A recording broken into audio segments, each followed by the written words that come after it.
Oh, I couldn't wait to get back out here. Hello, people. Um, it is open panel. It is Friday night. The link is pinned. The club is open. Still have a velvet rope, but if you're halfway civilized, you shouldn't have much problem staying on the other side of it. So, what's going on?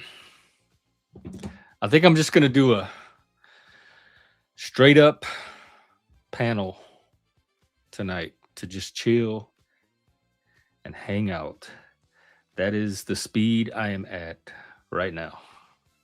So come on up and talk, start a conversation, pick a fight, challenge, bring something creative.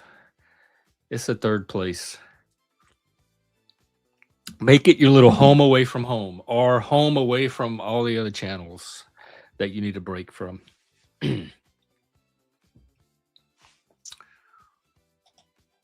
So, I guess then what I want to talk about today, let me grab the link.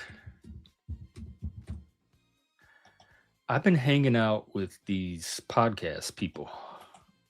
It's called Snohomish Podcast Network, and that is Snohomish as in Snohomish County. Though some of them are in the city of Snohomish. So where I am, we're one county north of Seattle, the King County, which is where Seattle is. And the county north is called Snohomish County. And there's a town in that county also called Snohomish. But it's not the county seat. So this is a network of podcasters, content creators. Some of them have YouTube channels, some of them are audio podcast, but they all participate in, I presume, enjoy and appreciate the art form of either live broadcasting or creating content and broadcasting it at a later date or conversation interactions. A lot of it centers around storytelling. There's a lot of storytelling podcast where either they tell their own individual stories or people from the community come on different episodes and tell their story. I love that. So anyway, I've been hanging out with this podcast network. So I really want to start promoting them and do my part to build a network. So most of my audience, best audience on YouTube, hands down. Most of my audience, probably almost all of it, is strictly online. Few of them are local. They're in other states, other countries where I can barely understand what they're saying when they're drunk, much less sober. I don't know how many actual local viewers or listeners that I have. So one thing I'm trying to do is build my local audience. And I think, what would that even be like? Like, who locally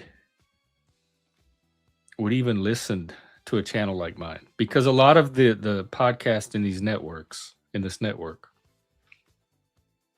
are geared toward local content, local people, local businesses, local events, stories of local interest. And I have almost none of that on here, other than when I go out and do my live walkabout streams. But I don't think the reasons for tuning in to this channel are any different if you're local than any other place. You tune in for the community. You tune in for the space itself. You tune in for the mental health, the conversation, the support. You tune in at, some of you, perhaps, I don't know how many, to maybe learn. I do try to at least present something to learn.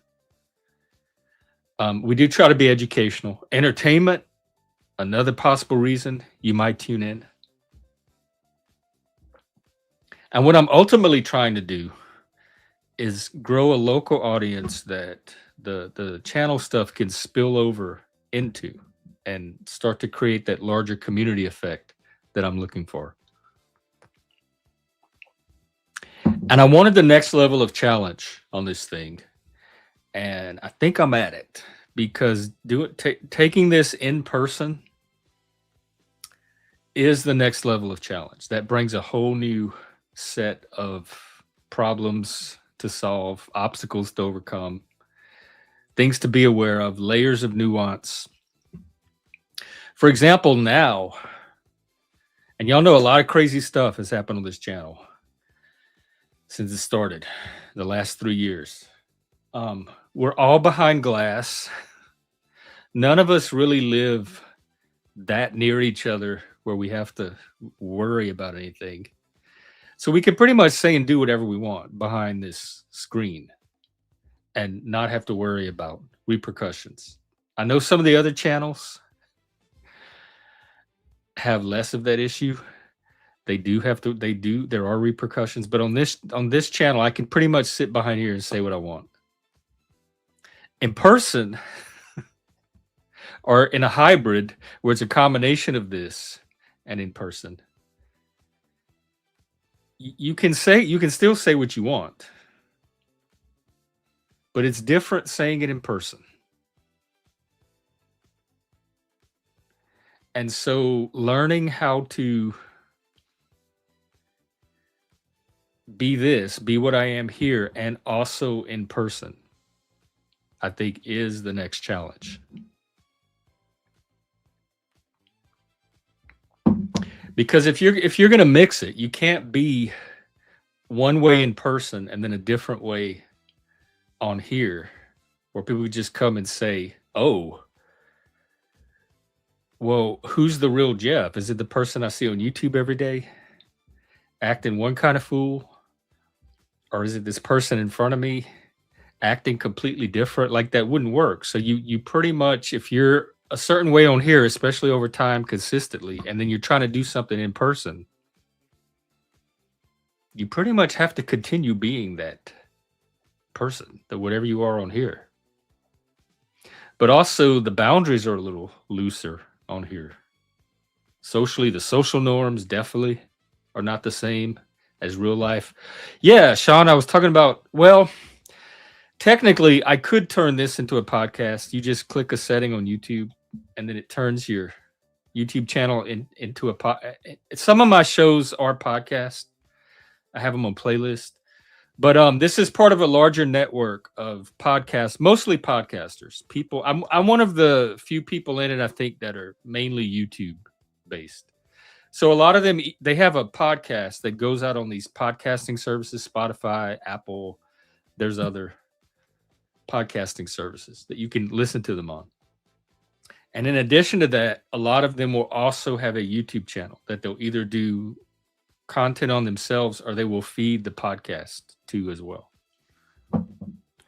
And one thing that I hope for in the future is that, because when I first started doing this channel,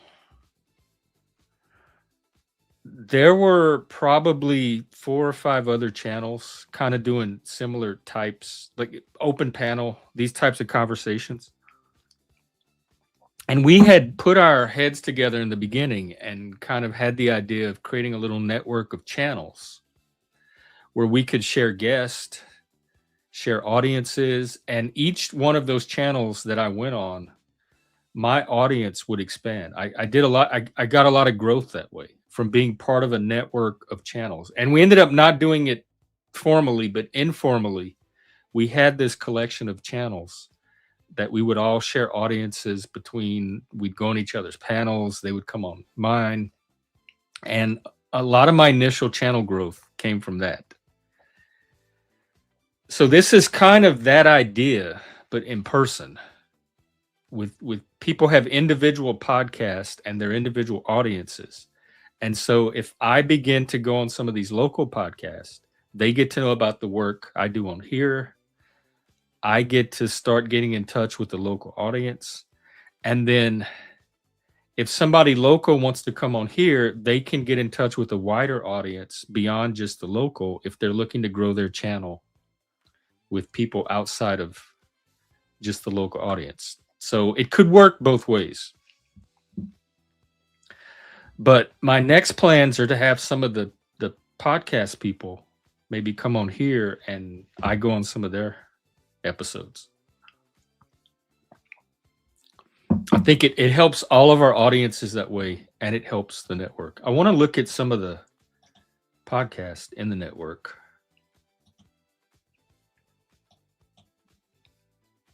See why a podcast network.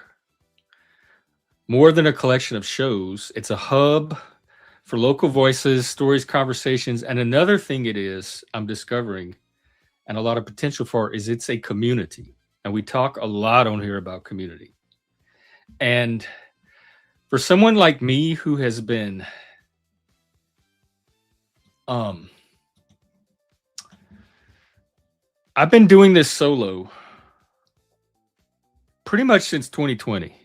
So for the last 5 years, I've been hunkered down in my room, living online, doing podcasts, doing Zooms, doing Discords, and not really having a lot of contact with the people in my actual real life, real world community. So I'm kind of in a bubble, and I'm pretty out of touch with my my existing environment. Actually, I have no clue really what place I'm in, and I moved here in the middle of all of that. So I didn't really get out and get to know the people, the town, the locals, the culture that much. Anyway, I made a few attempts in the beginning, and then I just kind of stayed here. So it's a whole world to explore. Like I have no idea who these people are, what they're. It's a whole new planet that I've landed on, that I get to explore and try to learn. That's different from the audience that I've been interacting with for the last 5 years, which is the online remote audience.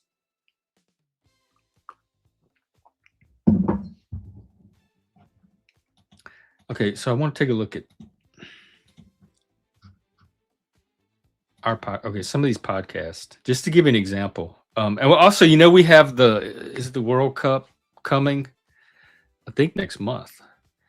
And so they have a whole podcast set up to like prepare for that and get people excited for it. I think they talk to people about it, promote it. They have storytelling podcast. This is one. She's from the farmer's market, and it's she's also on YouTube. These two guys, they kind of do similar to this. It's a lot of current events and political content. It's not necessarily local. They also have a YouTube channel. I think they're live every Saturday.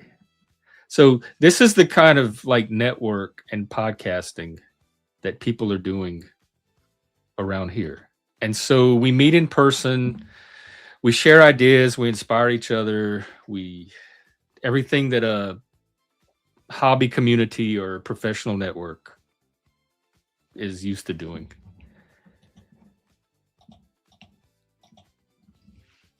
So what I'm going to try to do more on this channel is start to promote this podcast network and kind of find ways to link what I do here with some kind of local activity, local community, local podcast. So you might see more of Snohomish Podcast Network content, guest, branding, that type of stuff. So that is what all of that is about.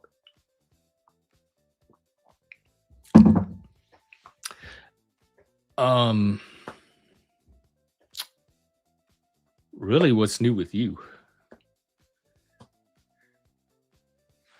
That's the only other thing, really, that I have interest in. And I guess we will find out right now, because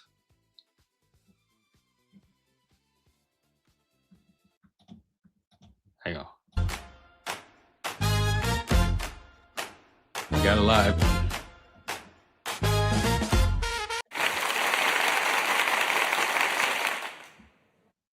Welcome, welcome. Happy Friday.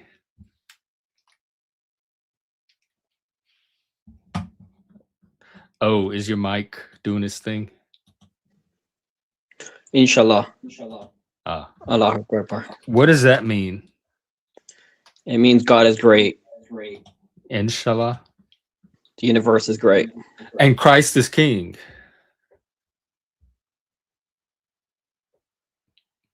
God is God, I guess. He's God, and then Christ is king.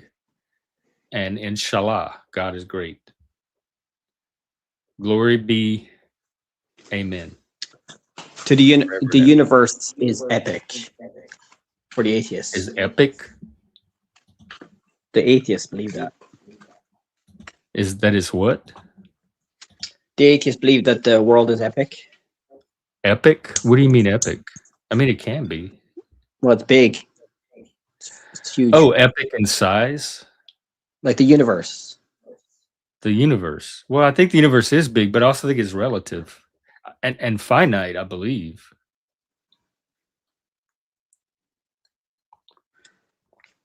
I'm making buckwheat pancakes. You're outside? Wait, it looks like you're outside. You're making pancakes outdoors? No, I'm making buckwheat pancakes. Oh my God. Let's see if I can... Hey, do you know how to make crepes? Grapes? Yeah. Yeah, I have grapes in my kitchen. Oh. I have to learn those for work. So are you indoors or outdoors? Or is it all the same in Ireland? Wait, you have, what am I looking at? Are you outside or you have trees in your kitchen? Oh, shit. I've got grapes in the kitchen. So that is indoor. The plant I'm seeing is indoor. I'm not. Yeah. You're not outdoor. Wow, that was so cool. Indoors. I love. But it's like a glass house. Trees and stuff indoors. It's like a glass house. Like a glass house? Yeah, the kitchen is in the glass house. Oh, wow. How old is your house? Is it like an old Irish? We renovated it. We renovated an old house. Nice. So that sounds pretty good. Buckwheat pancakes on a Friday night. And what are you putting on them? Maple syrup, peanut butter, maybe. I like buckwheat pancakes. Buckwheat is a rare. Buckwheat is not a very popular grain. Is it because of Save the Earth? Heal the Earth? No, not really. It flowers. So when people grow it, it's a flowering plant. So there's a lot of bees. So that's why my dad buys it, because he likes the bees. Oh, the bees. And it's also, it kind of tastes weird, tastes different. And in Brittany, they make a lot of buckwheat pancakes. Oh, okay. With a lot of eggs. Well, they look yummy. I mean, I would eat them. They look well made. Pancake. The recipe is 1 egg, water, and buckwheat. And Bisquick.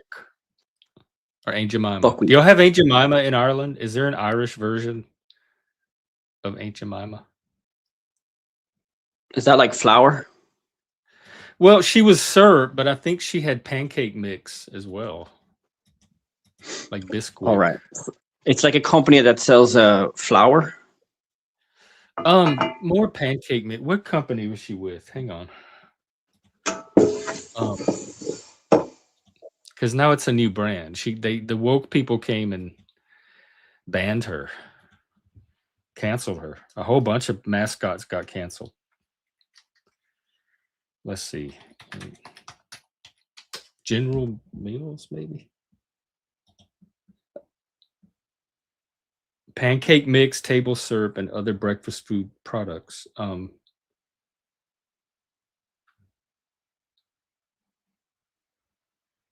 Quaker Oats. That's who it was. Yeah, it's the Quaker Oats pancake mix. That was their logo. Oh yeah, the Quakers, man. I love the Quakers. Well, they did a lot of good things for the planet, the Quakers. Yeah, but like what's going to happen to him? Because how do you even know he's a man anymore? You might be misgendering him. And No, I'm talking about the Quakers. The Quaker Oat, the Quaker Oats man. He doesn't. No, the people, the religious movement. Oh, not the oatmeal guy. Yeah, they were involved. A lot of them were involved in human rights stuff, anti-slavery, and so they were actually quite progressive as a movement. And they're still around. Actually. Say it again. Who the man in the? This is a strong contender. I'm not saying 100%, but do you get? Yeah, I heard the Quaker. The Quaker. It's not a real. It's not. They're not owned by Quakers. It's just a brand name. It's nothing to do with Quakers. But the little guy is Quaker. Wasn't he modeled after the Quaker people? Probably, yeah. Hey, Panelverse and Daniel Barry. Happy Friday. Hey, let everybody know I'm on and tell the people to come. It's Friday night. Yeah, it's funny how it's always the same people that call in. Well, we have our little. That's good. That's a stable audience of. No, but I would like to have like more people. Like it's always 80%. Like it's the same in anything. It's always 80% as like of people that do the same and everybody else just stalks in the back. Understandably. Do you think that's this channel in particular, or are you noticing? No, I think it's all channels. They all collect their little group of regulars. Yeah. Well, I'm working on it. That's one thing I want to do with this podcast network is expand into different audiences. And with the network, it's easier to do because you can all share each other's audience. But also, I do a very different type of content too than I think other people are used to. So I hope to get new people, new fresh. I always welcome fresh people. So you're going to do another podcasting in that channel, that website. That's pretty cool. Locally. It's for local things. Yeah. Well, they have their own YouTube channel, and we're thinking about like feeding the different individual podcasts somehow to this group channel where everybody can just get the next episode of whoever puts out a podcast. So it'll be constantly rotating and updating.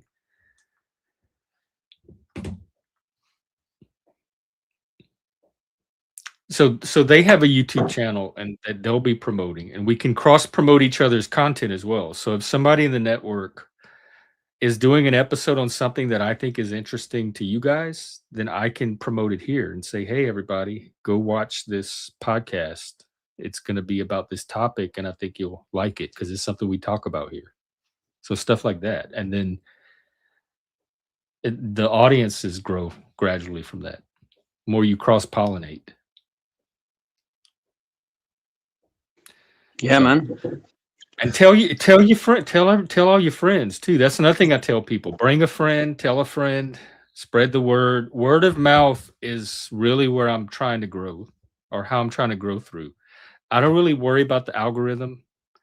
I don't have a lot of luck with it anyway, and they just changed it and it works against me. So it's not optimized for my type of content. So I would much rather just grow the old-timey way through word of mouth, gossip. I don't think I would be a very popular.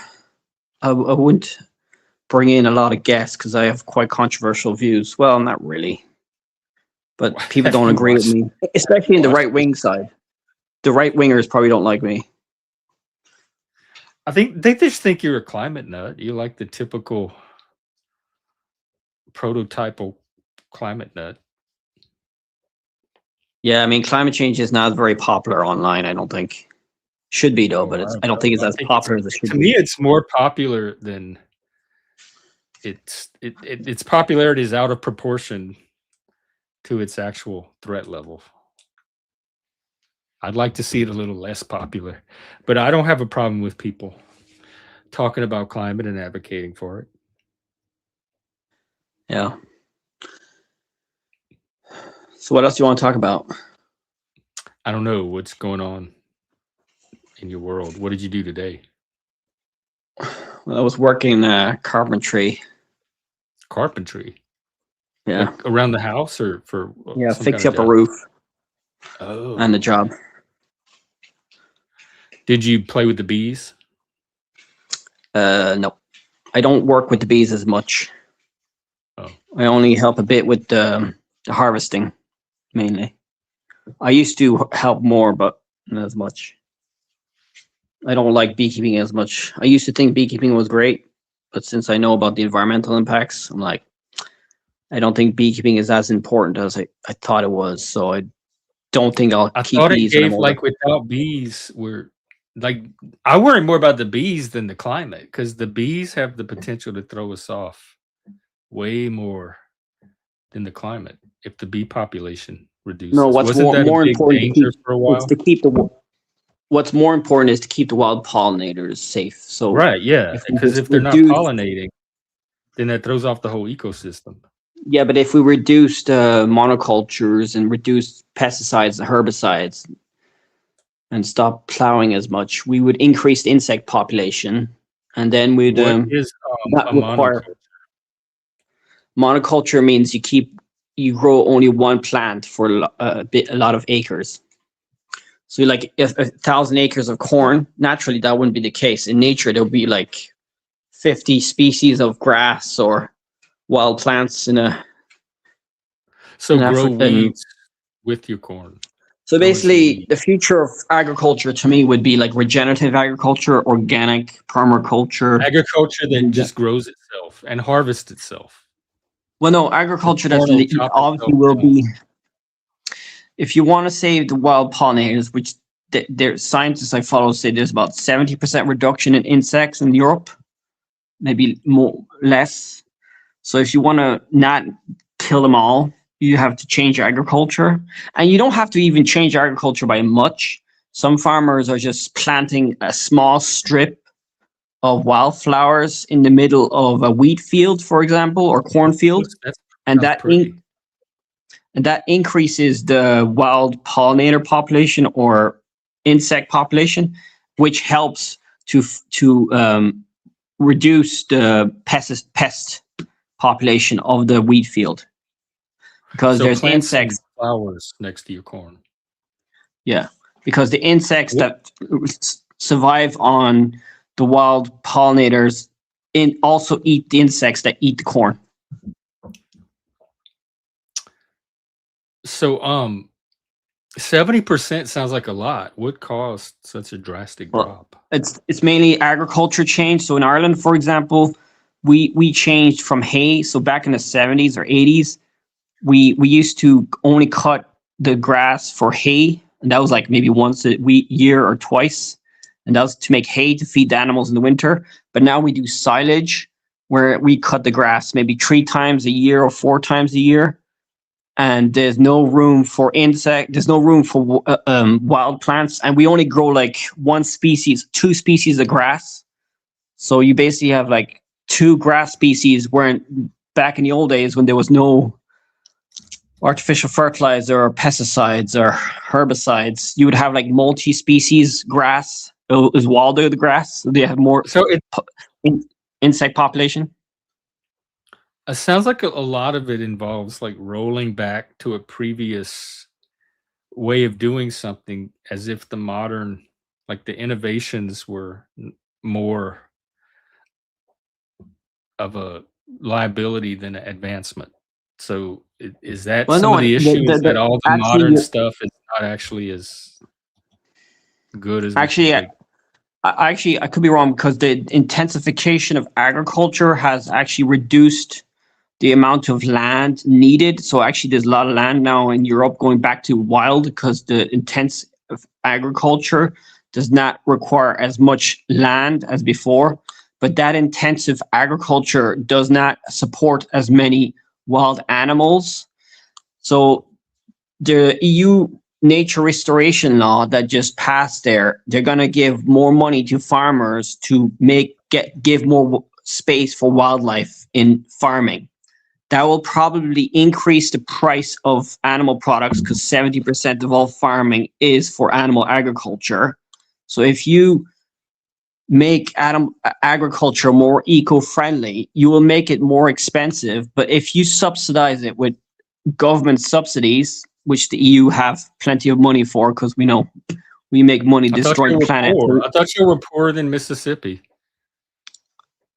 Yeah, but the EU is going to subsidize a lot of farmers now to save the environment, because if we keep on destroying the environment, we can die. I mean, this is serious shit.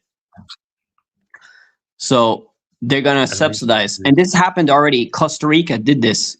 Costa Rica used to have like 50%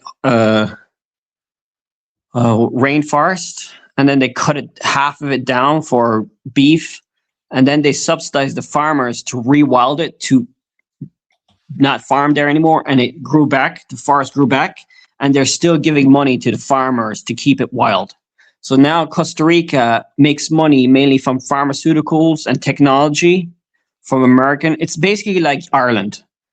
Costa Rica is just like Ireland. They have pharmaceuticals and technology, and they don't make as much money now from agriculture, and they just subsidize farmers to keep their land wild. Because if they kept the forest, if they didn't have the forest, the rainforest supplies the water for their dams, because they require on water for their dams for electricity.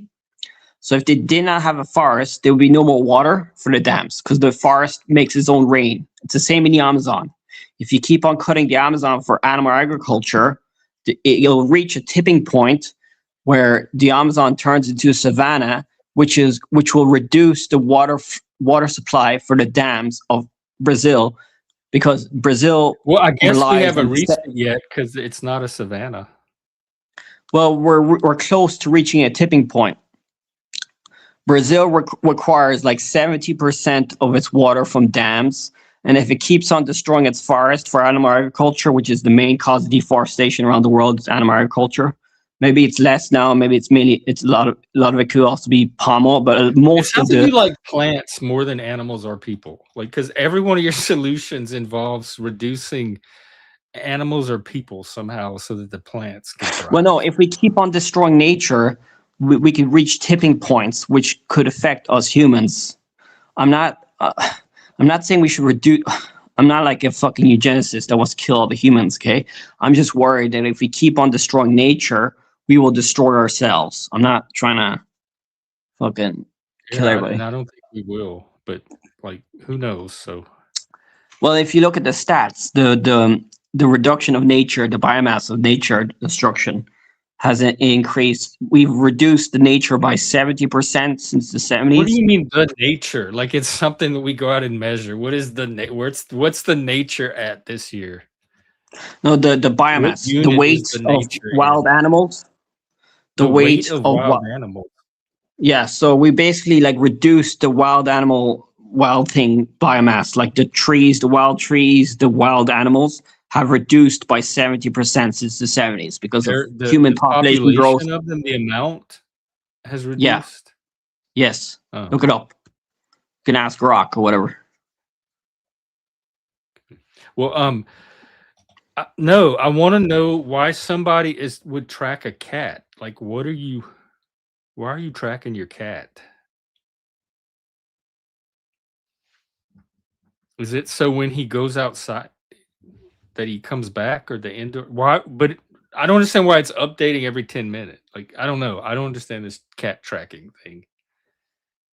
It's probably because the cats like to go roaming in the nighttime, don't they? Most cats. That's what ours did, and then they came back when they wanted to eat. Do you think most cats do that in the cat tracking has the potential to be bad for the environment? He's probably trying to not make the cat kill the wild animals in nighttime or something.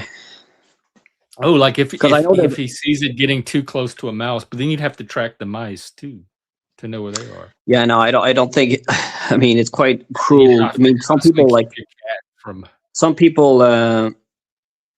cut the nails off the cats. I think, yeah, to not make them able to kill Oh birds. god, yeah, you should never declaw cat. We never Well, declawed mice.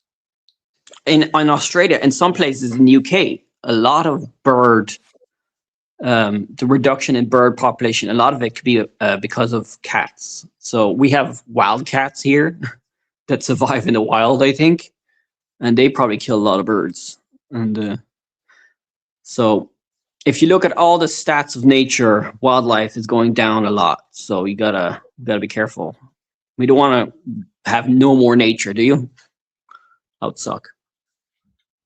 Yeah, I'm still not sure what you mean by nature because you keep switching from plants to wildlife to Well, it's denature. everything. I'm saying everything. Wild plants, wild But animals. nature's insects. gonna be there. I'm not worried that nature's suddenly gonna disappear. That we're not gonna have nature anymore. That I don't worry about that. Nature's Yeah, but gonna if we be keep there. on developing, like let's say we don't grow the economy, let's say we don't grow the population anymore, okay?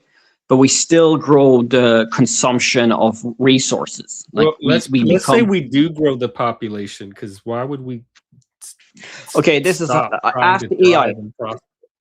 Ask the I'm AI not how many. asking the AI. I want to talk to you, a human Okay, there's being. studies that show that if the whole planet were to use the resources as the average American, they say we would need 3 planets to Okay, fulfill well, all the obviously needs. nobody's doing that because we're fine with one. Nothing's happening. But So isn't that why obviously everybody's it's trying not to a work to get concern. richer? Isn't that why all the people in the poor countries want to get richer to become like America? You know, everybody wants to I move don't to know why America to live the people American are not dream. interested. You have to ask them. I don't know. I have not talked to them. I don't know why they're working. Well, I'm just Probably to saying make that money. if you want to have the resource, if you want to have the lifestyle of an average American, there's scientists that did studies that you will need the resources of 3 planets. So I Did they don't think study what that lifestyle was? What is that average lifestyle? American, the What is average that American, lifestyle? I want to it's know. I it's want to know what that lifestyle is, or what the rest of the it's world thinks it is. it's just the average American. They probably didn't do the richest American. They just But average American. describe it. Describe the average American or the average American lifestyle. I don't know, average, like middle class maybe, or they just did the average of the population. It's like GDP, GNP or something. Isn't Gross the domestic. average a Chinese man? Like if all the average of the world population, they have this picture. They like put all the different faces together by proportion, and it came out to be this Asian male face. If we all combined, if humanity all combined into one form, that's what it would look like. Yeah, but I'm just saying that if you care about if I care about the environment and climate and stuff. I think it's very important for human survival, and obviously, it sucks because if you really care about the environment, you can't become like rich billionaires. Not everybody I can care become. about human survival, but I'm not worried that we're not going to survive. I'm Well, we need the environment to survive, don't we? We need clean air. We need clean water. Yes, The but we're seas need. surviving now. Like we already have that. Otherwise, we would not be surviving. All right. So the fact Well, that we're the El surviving Nino. means we have that. Well, you're not following the scientists, mate. Are you? The scientists that I follow are worried about the environment, and they should be, because I the don't need a environment. scientist to tell me that we're surviving when I can look No, around but every the day and scientists see are the same worried that people if the still here. environment gets really bad, we won't be able to survive. Okay, but that's not that's what I'm saying. That's not happening. Their people are surviving. The environment is not bad to the point where it's Well, look keeping us up. from surviving. Okay, So you're the asking reason me why to worry about some economists imaginary now thing are that's not worried. even happening right now. Economists now are worried because the price of fertilizer is going up, the price of fuel is going up, and inflation. That's because the war in Iran mainly, and also the environment is getting worse. I mean, we're What's getting a getting record worse heat wave now in Spain. That's gonna in Europe is right now. summer. In 2 days, it's gonna be record hot. America is gonna be, I don't know what Well, the I'm fuck. sorry the planet doesn't There's come an with a El Nino. There's thermostat. gonna be a You can record just El set Nino this year. It's gonna be record hot. This El Nino is gonna be as hot as the 1840s or something. It's oh gonna be Lord, one of the hottest El Ninos ever. So that's gonna affect the weather for next year. We started down a doom spiral. Hang on. But this is like scientists. This is like mainstream scientists. I'm not the minority here. All the climate scientists, They're not biologists, all talking like ecologists. this. They're not all talking like this, like you are right now. Yes, ask the AI or the internet. I'm not. Are all You climate have the scientists? same machines I do. You ask. Hey, Ricardo. Yeah, I'll ask. I'll ask. What time is it over there in the UK that everybody's showing up? It's like 11. Oh Lord, okay. It's all the either after hours or pre-funkers. You never know with Britain. I never know if they just got back from a pub or if they're getting ready to head out to a pub. But welcome. Anyway, so that's the What did story. it say? Oh no, I did look it up. I'll look it up now. Wait. Oh, I'll talk to you. Yeah, I'd rather just talk. We can just talk. We don't have to look it up. All right, so I'll stop talking about doom and gloom stuff. I worry too much about that. It's not good for me. Yeah, no, it's my existence would be miserable, and I would find it difficult to function if I had the kind of worry and anxiety about the Well, I future. have a lot of knowledge about it, so I care about it because I come from a farming and environmental family, so we care more about it than us, not like ordinary American lifestyle people. I come from farmers too. We're not that obsessed Yeah, man. about it though. Farmers need to care more about the environment because they rely on the environment to survive. And it's funny how a lot of them are conservative. I mean, That's the farmers should be the ones that care the most about climate change and the biodiversity because they're the ones that need it, you know? Well, why aren't they then? It's because dumb? ignorance. They don't want to know, and They they don't want to know, keep the like, money. They oh, don't want I'm to. a farmer, but I don't want to know about the environment. There's nothing I don't Well, need to if know I about the follow a lot of farmers You in the think US that's right the now, and they're average farmer? panicking. There's a lot of farmers on the internet now that I follow online. They're quite panicking because their yields are going down and the prices are not going up, and they're not going to make as much money. There's a high percentage of them going bankrupt because the economy, the fuel prices and everything. But what does that have to do with their knowledge of the environment? I thought you said that was the reason. Well, if they all knew more about climate change and the environment, they wouldn't be voting for conservatives that don't believe in climate change. Oh, it's their climate vote. change It's will the affect politics. climate change will affect the farmers. Do you know what I mean? But you said it was the economy. That's why that's why I stopped you. Because you said the economy is what's causing the farmers to have to deal, and now you're saying it's the environment, and that the farmers just don't know better. That they're just Well, not yeah, that it's tuned into also the environment. the climate. Obviously, the climate is not affecting them as badly now, but it will in the future. And that's why they should think ahead and not vote in people that don't believe in climate change. So the farmers should listen to the scientists. They're the ones most invested Yeah. in the environment. And you know, in all the disaster movies, all the scientists are ignored. Yeah, do you realize that in all the disaster movies, the scientists are always ignored and fucking shit happens? Well, you know what? Life is not a movie. I know it's a powerful illusion, and life reflects Yeah, art. but a lot of people watch movies because they don't fucking read. Just because They would something rather watch a happens one movie. way in a movie because of dramatic convention or whatever does not mean that's how life's gonna go. You know that a lot of people would rather watch a movie than read a book or educate themselves on science. Yeah, sometimes I'd rather watch. Depending on the movie or the book. Sometimes I'd rather watch the movie than read the book. But yeah, we're definitely a visual auditory. I mean, they say that the human species we might be getting dumber, so we might be turning to idiocracy. If you had asked me 5 years ago before I started on YouTube, I might have a different answer for you. Now I'm not so sure. But then it's hard for me to tell because humans don't seem any dumber than they've always seemed. So they certainly don't seem like they're getting more dumb. They just seem like the same level of, I don't even want to call it dumbness. They seem like the same level of intelligence they've always been. I do notice that with younger generation, literacy and numeracy is suffering.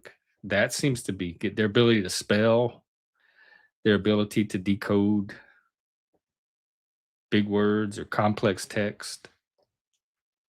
But then I was noticing that even as a teacher in the mid 2000s, I was noticing that with the kids. So that's not even anything really new.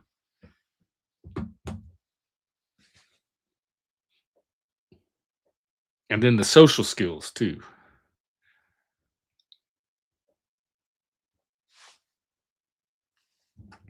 Okay. Yeah, so it's maybe because of technology or something. Sorry, I was doing something. Like the phones. Yeah, I was doing. I don't know because my generation, at least it appeared to me, learned most of that stuff by kindergarten or first grade. We were all reading, we were all doing math on some level, and then we built on that in the succeeding grades. So if they're in high school and they haven't passed the third grade level of, I don't know how that happened. Because all of my generation, even the regular kids, seem to all pick it up very early.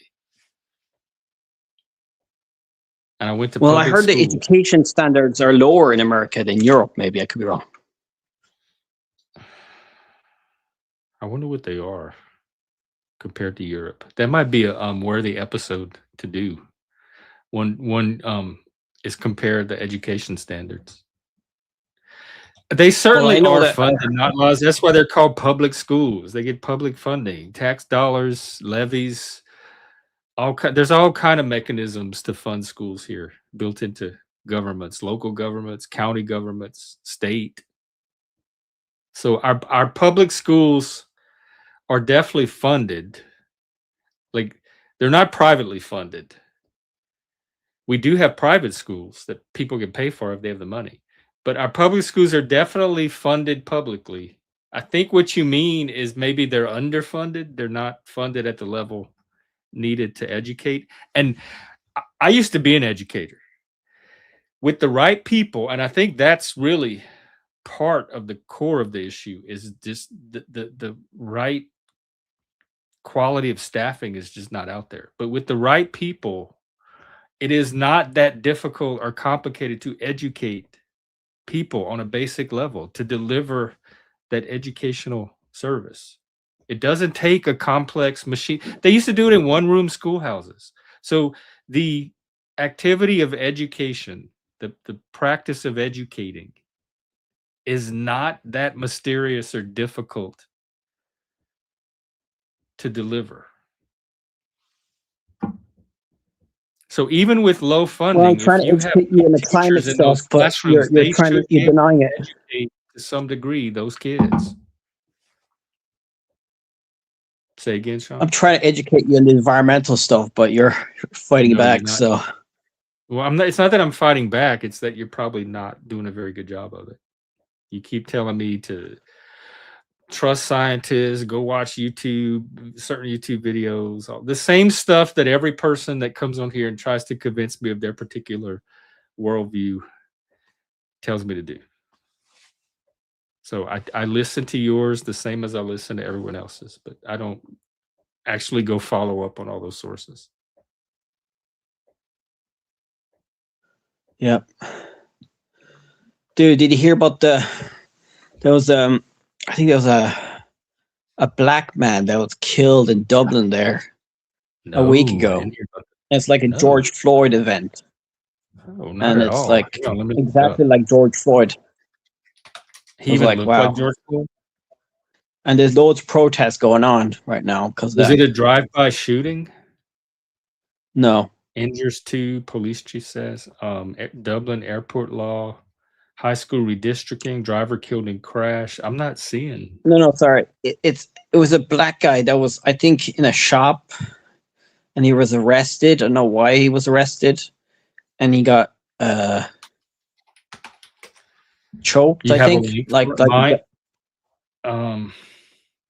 Was he Congolese? Oh, okay. Death of Congolese man in Ireland sparks protests and comparisons to George Floyd. Oh, he does look a little bit like him. Gathered outside Ireland's parliament after video of Eves Sakila's. Ooh, they caught it on video. Hundreds of demonstrators who became while being restrained by security guards outside a department store. So these aren't even cops. These were just the department store security guards. He was detained in connection with an alleged shoplifting incident and then became unresponsive and was pronounced dead afterwards. They've done a postmortem, but they have not released the findings yet. And he was pinned to the ground by several men for several minutes. In the footage, at least one individual appeared to place a knee on or near his head or neck area. Images sparking outrage, prompted conspiracy. But what is their protest that is Well, the racist? Congolese community and the supporters want to boycott the shop. I think it's called Arnott's or something. Because they wouldn't let him and they want to do changes against like racism or something. I'm not sure.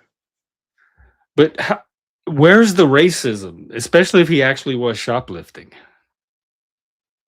You think the security guards that doesn't mean you should like kill him. You know what I mean?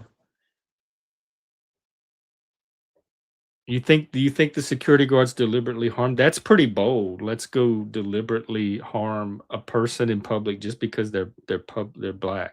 Let's go commit this. Yeah, but it's kind of hard to kill someone, isn't it? You need to be.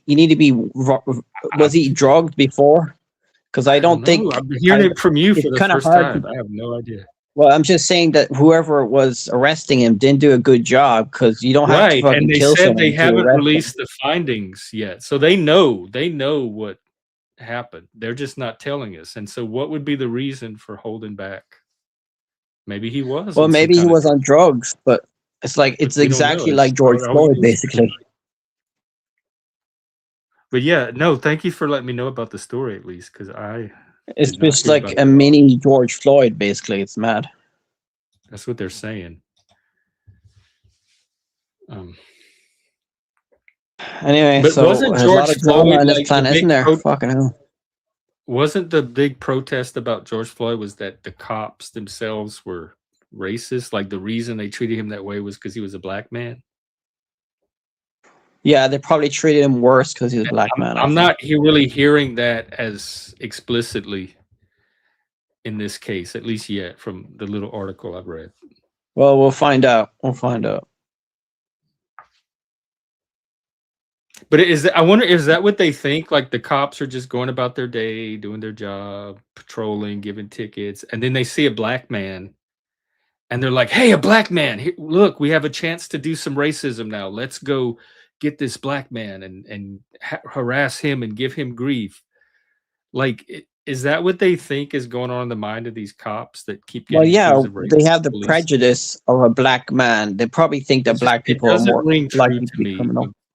What I know about most cops and even most people, it's maybe if we do like, well, there's a lot of racist people out there. You know that Reform UK, not as many as one time in history. Same with homophobia. So, like, I wonder what level of non-racism is acceptable before we can call it. Well, I guess our standards are higher now. I think they keep moving. I don't know if they're high. I think we've met many of the initial standards, and then they keep moving because it kind of becomes an industry at some point. You got to keep it going. Same with the homeless industry here in Seattle. Yeah, I saw a video there of like the homeless people in California. They get like $600 a month and like free house, like $600 a month and food stamps. I'm like, wow. For being homeless. It's pretty easy to get. I don't know about the 600, but it's pretty easy to get EBT or SNAP, at least up here. If you're homeless. Yeah, if you have no income, it's pretty easy to get basic health insurance. Sometimes a little bit of cash, you can get put on a housing list, but it takes years, and food stamp, a card, EBT card. It's pretty easy to get at So do the least homeless basic people food get and basic food health care. stamps? Do all the homeless people in America get food stamps and money? I have no idea, but I'm willing to bet that a portion of them probably have EBT. Well, we up here we call them EBT, electronic benefit transfer cards, and it's not. Back in the day, I used to be on them when I was younger, and they were the paper kind you tear out of the little book. They were like food coupons. But now it's all on a little debit card. So you get the debit card when you sign up, and then they just reload it each month. You just keep the same card.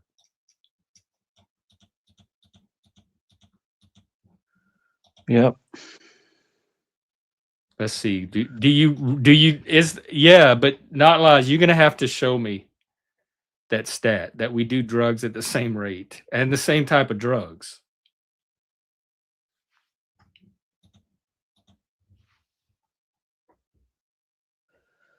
Yeah. And I is mean, I that wouldn't in be Canada surprised. or the US? Do what?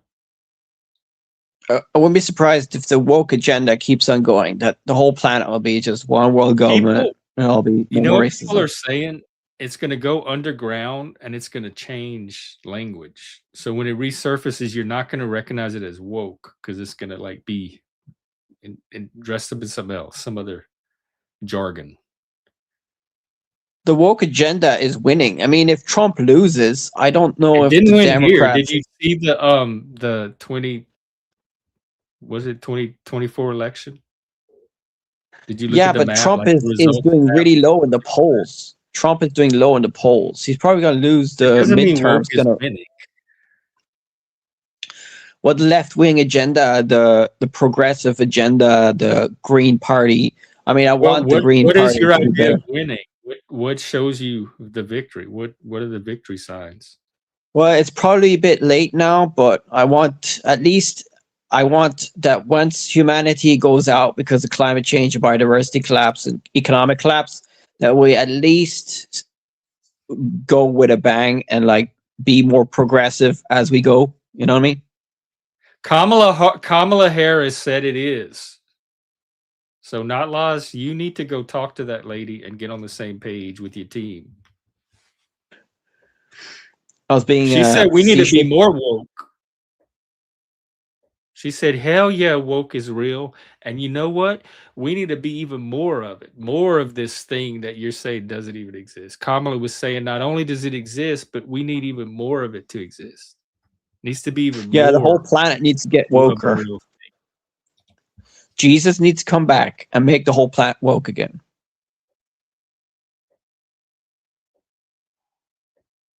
What But like, let's say we got rid of all religion, like the next what's generation the are all point though? atheists. If you can just magically make someone woke again, then what's the point of human free will at all? Well, do we have free will as humans? So you're saying she lied? Or are you saying she said both? She said it was real and it wasn't real. I haven't seen where she said it wasn't real. And she was pretty emphatic when she was saying that we need more of it. It was in an interview. I think I sent you the clip, in fact. And she was all excited. She's like, yeah, we need more woke. We're not woke enough. We need to get even more woke. And the little nervous laugh, the Kamala laugh. Yeah, but if Kamala Harris won, do you think she would have went to the war in Iran? I Probably. don't know. I think the Biden administration was pretty supportive of Israel, but I don't know that. I don't know. I have no way to know. I guess it would depend Because on whatever her she military probably would have advisor. still supported Israel, but I don't know if she would have gone to war against Iran. I don't know. Not sure. Okay, let's see this. Try to untangle this rigmarole. Woke is a stigmatic definition of an objective word, social justice. What is an objective word? And why would woke no how is social justice any more of an objective word than woke is? If it's referring to the same thing, then it's real. Social is this like AI is not real AI, so we should technically call it LLM? Social justice is a good thing. The Republicans turned social justice into a slur. You'll hardly ever hear me use the word social justice at all. It depends on what you mean by social justice. Everybody has ideas of social justice. Some people think it means free rides to the library so they can use computers so they don't have to walk to the library. I've had that conversation on here where it was an injustice that people had to physically walk to a library to use the resources if they didn't have a way to get themselves there using public transportation or a car. That was a form of societal injustice that needed to be redressed. Oh, another thing that you can get really easily here is a transit card. So you can get bus pass, food, and basic health care usually here if you have no income. That's pretty good. So socialism is pretty big in America. You got a load of socialism. Well, you have Here, a lot of this is your socialism. guy right here. This is our resident socialist. I mean, America gives a lot of socialism to Israel, to a lot of places. I mean, America spends like $1 trillion on your military. So that's a lot of socialism. Giving money to other countries. Yeah, especially Israel. Well, not lies. If woke means social justice, then what's new speak about it? It's just another word for social justice, which you just said is a real thing. So why do you keep saying woke is not a real thing and then advocate I'm just using woke like the gay slur. The gays used gay as it was a bad term for the gays, so they used it as positive. They changed it around. So I know like that woke is negative, but I'm using it as a positive. No, it didn't even start negative. It started in the black community. I think the black activist community of just being woke. Yeah, but the conservatives turned it negative. So I'm retaking it. I'm retaking the word woke. Oh, well, to me, it's negative. When I hear people talk about woke, I think it's cringe. I have a reaction. I'm like, oh, Lord, is that? Obviously, I know that there's some wokeness that's bad, but I think But if they talked about social justice, I would be less quick to assume. And I'd be like, okay, they're talking about social justice. It's probably woke, but it could also be some other stuff. So let me at least listen with half an ear and get more information. And then if they had actual specific issues, like getting rides to the library or something, and they wouldn't need to use the word woke or social justice. They could present it just as a policy conversation. And here's a particular problem. This is what the policy is trying to solve. And that would engage me even more than any of the jargon, the buzzwords, the cant, the rhetoric. I have no idea what you're talking about here. What propaganda? Which one was the propaganda definition?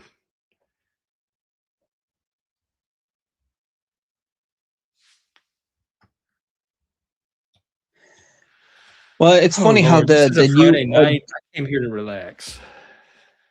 Do what, Sean? Well, I don't think you relax that much in this shows, don't you? Especially when I'm around. No, actually, you're making you sound very cogent tonight compared to not lost.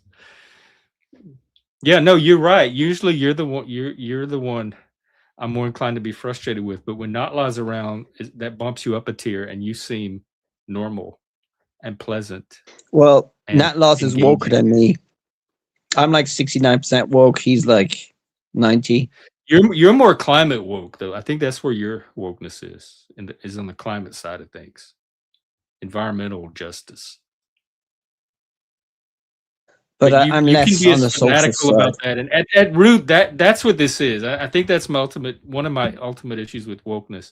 It's as a form of fanaticism, and I'm not a big supporter of fanaticism about anything. But you're a fanatic on the truth, aren't you?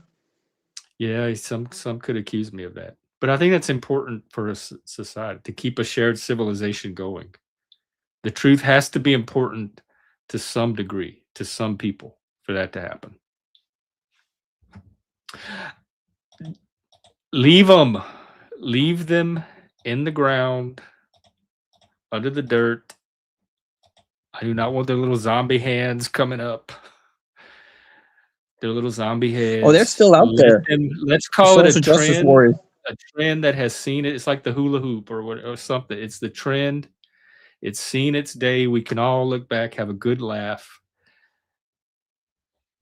and let's not try to see where they are or what happened to them.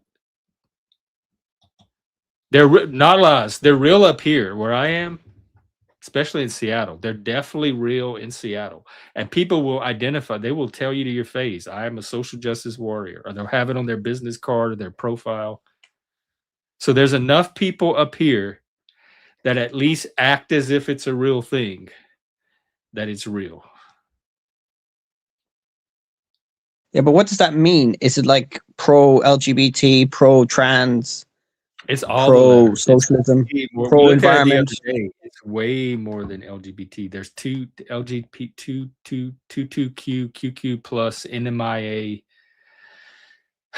You have to breathe in before you say it. It's so long now.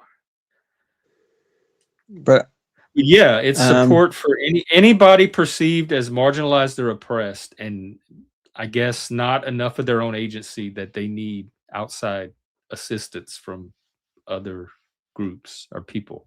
So, but that's the like key Jesus. is You know, there's a Jesus certain was a line, socialist. and if you're under the line, you qualify as a victim. But if you're over the line, you become an oppressor, and you get no support, and you get harassment and hostility, and you get targeted as an enemy. So as Yeah, but I long don't as think. it's a group under, but there's a hierarchy to it because some groups are more oppressed than others, and it's constantly changing.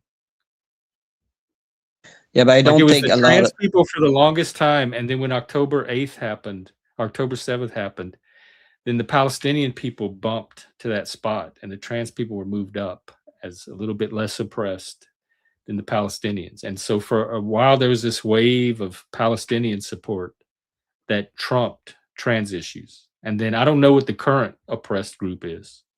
It looks like You'll the always Jews might have be the coming need back. for social justice warriors. Life is. I mean, the Trump Oh, supporters good. can call themselves social justice warriors Yeah, too. we might be MAGA. We might be the bottom tier now. I keep trying to point out at least that, not that MAGA men, let's call them, because they're usually white, American, straight, Christian, whatever, that demographic.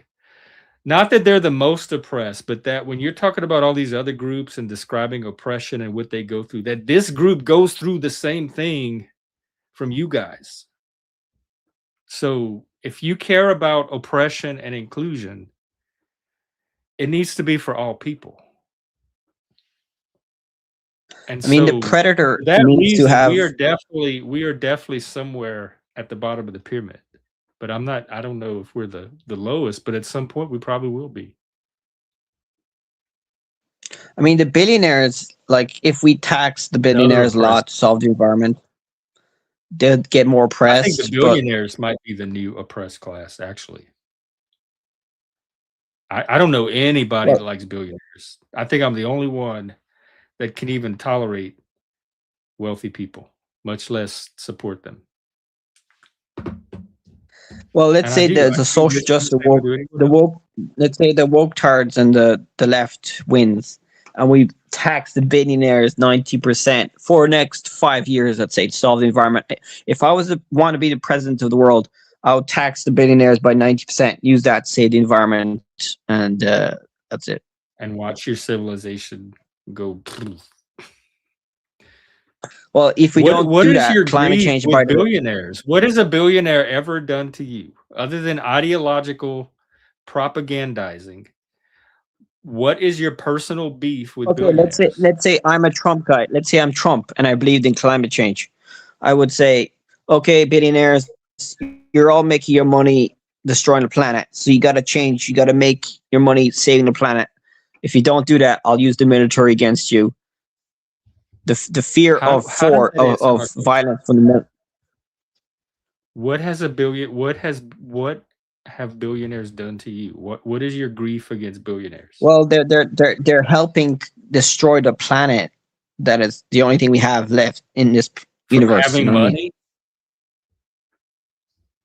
No, they're making money destroying the planet. A lot of them are inadvertently. Obviously, I don't think a lot of them want to do that, but inadvertently they are helping, and also governments, because I Wait, know that okay, not governments. lie. Hang on. Um, so, but for the billionaires, that would be your money. You would have that money, and they're somehow keeping it from going to you, flowing to you, and it's flowing to them instead. You are one entitled bastard. You are. You are just a little bastard.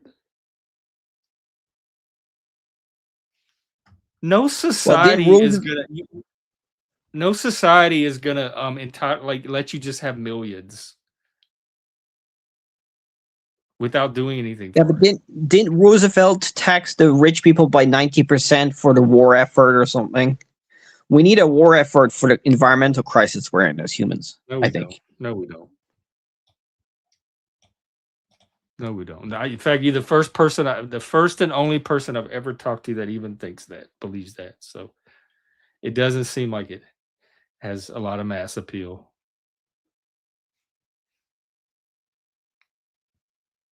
Well, So back to what there's a the group. billionaires did to you. Why do you hate billionaires so much? I actually don't You said hate they're them. I, I I I buy a lot of their products. I mean, I probably wouldn't be around if I didn't buy their products. What else? Obviously, so I they're know the game, necessary how evil. the game is played. The game is capitalism, obviously, and I know that it doesn't lead to fairness. But sure, is nature fair? I don't know. I don't think we'll ever have a utopia on this planet. I don't know if communism will What's be fair able to to you? survive. Everybody has the Well, same isn't amount of it money? subjective? Isn't fairness subjective? Well, possibly. I was seeing if we could maybe get some metric to use, but when you say like when you look at the world and say, "Oh, it's not fair," what would fair look like? What would it look like if it was fair? Everybody would have the Well, when I same look at amount. nature, nature ain't fair. I think nature is not perfect. So but I don't. That's a fallacy. You know, in a way, it's the fallacy of nature, because you know that when they say, "Oh, it's natural, so it has to be so," but humans are part of nature, and we can change nature. So if we want to dream big, we can do it. I don't know what the fuck. I definitely believe that. Yeah. So if climate change is a big problem, environmental problems are a big problem. We need big solutions for it, which is usually Yep. tax or um, educating the people to change their ways. Which I don't know if that will be able. You'll either use force, education, or tax. Education has failed. We haven't done that.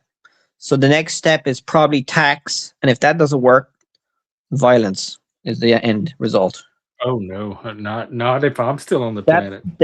that's if climate change. That's if the environmental problems are as bad as I think they will be. Because if Well, they are that's what as I was bad as about I to think they say will be, because you started this whole thing off with if the environment is as big of a problem, and that's a big if because that's what I was gonna home in on. Is I don't know that everyone else thinks it's the same level of problem that you do. You're in the minority there. yeah. Well, I followed the science, and it's not looking good for the planet. So that's why I always think about. I can go into details if you want. Um, there's nothing else to do. Nobody else is here. I do need to get another cup and take an intermission. So why don't we do that? Then when I get back, we can dive into the details. Unless anybody else wants to come up, it is still open panel. Um, you think you can monologue for a little while I go do all that? All right. All right. Okay, this is gonna Sean's be gonna depressing now. entertain you for a bit, and I'll be right back. Well, I've already said this before, but there's an El Nino gonna happen about this year. and it's going to affect 2006. It's probably going to be the warmest record El Nino, as warm as 18 something. That's going to affect the weather around the world, probably for the negative. What else? The AMOC is slowing down. The thing that's keeping Europe warm is slowing down. Top scientists in Europe are saying that. So next 50 years, Europe might become a colder place, which we might be able to live in. So I have to immigrate. What else? There's the Colorado Dam there, the dam that keeps the water for Las Vegas. It might be not working anymore in 2 years because there's not enough water.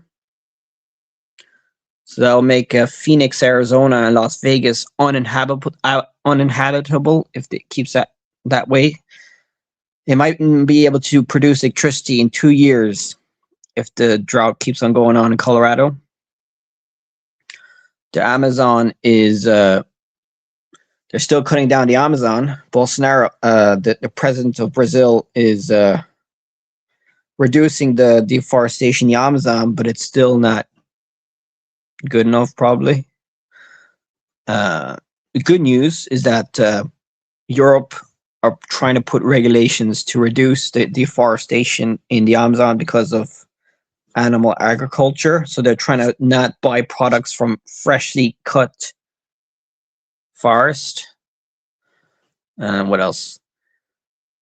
The glaciers are all melting. So let's see now. If all the glaciers melt in 50 years' time, we won't be able to feed a lot of people because a lot of the rivers around the world rely on glaciers, and we rely on rivers to feed a lot of people. So that's that. And yep, hope Gen X Jeff comes back because I'm getting annoyed now. And what else? Freaking yep, the coral reefs are freaking going down a lot. We've probably reduced the coral reefs by like 50%. We're losing the coral reefs. The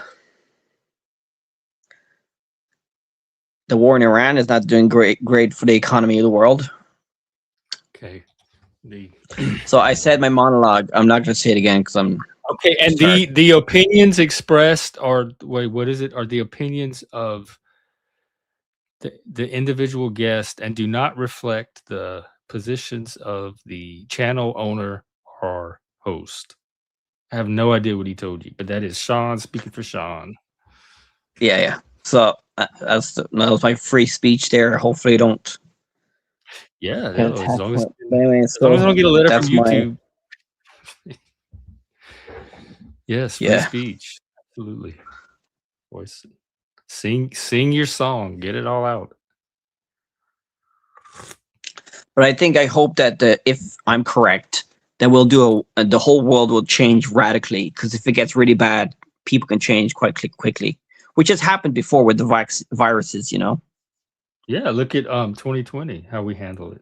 That was very. I mean, if the climate stuff gets really bad, it'll be like a shock to the system, and then people will react.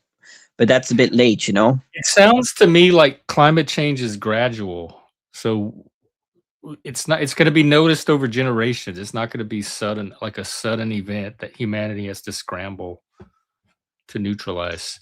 Hey, Mike, what's up? Yeah, but if we reach certain tipping points, then the weather can change quite quickly.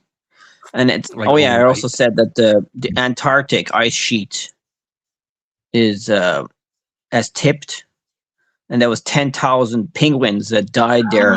Oh my God! And you know what? We're still here somehow, and civilization is continuing as normal. Nothing catastrophic. I'm sorry about the penguins, even the gay ones. Well, no, it's nothing to do with the penguins. I'm not. I don't care much about the penguins. It's the reason is that I care more about penguins than you do. You're so 5 years ago. Call yourself a nature lover. It's more detailed. 5 years ago, there was record ice around the South Pole. The ocean had record amount of ice, and then it reached a tipping point where all the ice melted. I think like 2 years ago, and it killed the penguin population. And the scientists are saying it's because the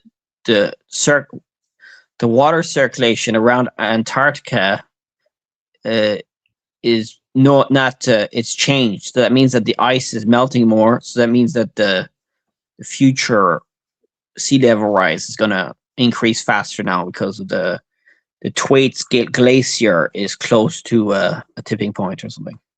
Is this the details part that we're in? So that's what the scientists are saying. I follow those scientists. I don't exactly know the details, but I regurgitate those scientists. Yeah, I mean, a lot of scientists out there, a lot of smart people out there. There are smart people. There's scientists, and scientists don't all agree on the same thing, especially if it's something that involves a hypothetical like the future, where you're making educated guesses because there's no way to test or verify. So it's easier when they're all in a lab together and one scientist could show another scientist. Yeah, but they're testing and verifying their results. But you can't verify something that hasn't happened yet. That's what I'm saying. So they're all putting their but they have computer models. They can guess pretty well. What they think is going to happen as a science, and they're not all going to agree. Well, they're seeing the result. I follow the scientist. I follow the scientist. They don't speak uniformly. They're measuring the ice reduction using satellites and boats. They go in Antarctica. They measure it from the satellites. I believe all of that.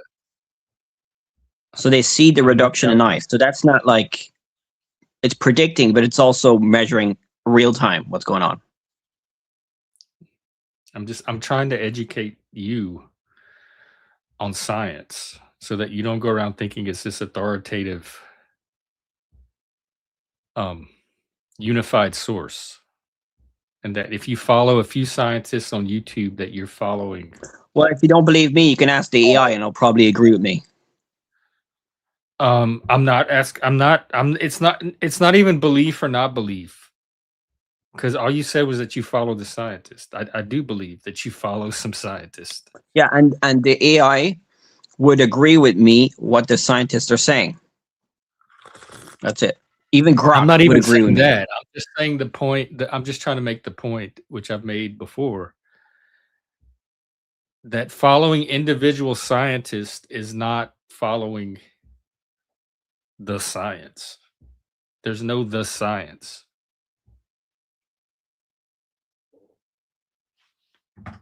Okay, maybe I'm not saying right, but most of the scientists would agree with me. Okay, what about the ones that don't? So basically, you follow the people that agree with you. A lot of the fake news scientists go on Joe Rogan.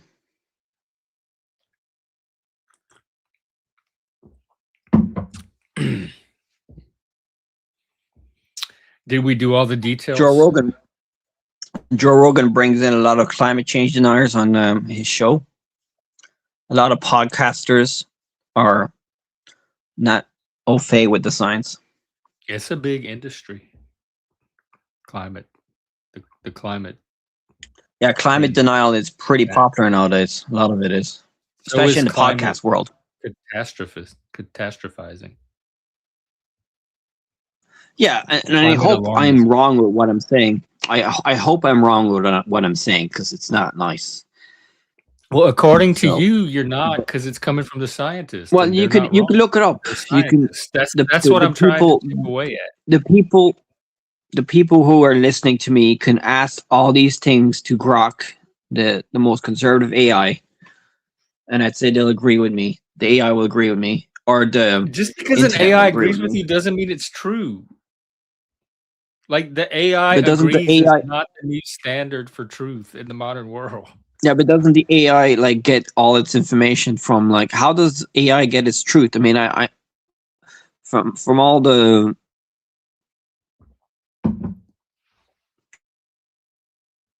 chats I've had with the AIs, it's pretty. I think I bet you if you had a conversation with the AI about climate catastrophe, it would end up reinforcing all or most of your existing beliefs. And if I had the same conversation about climate alarmism, it would do the same with me. And if we compared the two conversations, they would be almost No, opposite. I think I would I've seen it happen. disagree. I've I seen think it happen with people that talk politics with their AI versus when I talk politics with mine. yeah, but if you're talking science, I'd say the AI would be telling you roughly the truth. Hopefully, because if it is, that means that the ChatGPT Roughly and the all those truth is are. not good enough in science, my dear. Yeah, but if the AIs are lying to people, that is not good. That's why if that is the AIs are case, not, that they don't everybody's have the been. ability to lie or not lie. They're not even human. They have no moral consciousness or conscience at all. Look, even Sanity Yeah. Machine is laughing at you. Man, Sean, that's if that's the reference point, Oh, he's a you know you demon. He's fell still Diablo. far, far He's out. satanic. He's demon possessed.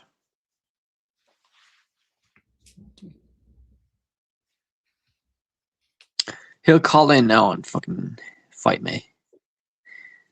Fight me like I'm like a fighting No, he'll Irishman. fight you in other panels because he's not coming on this one.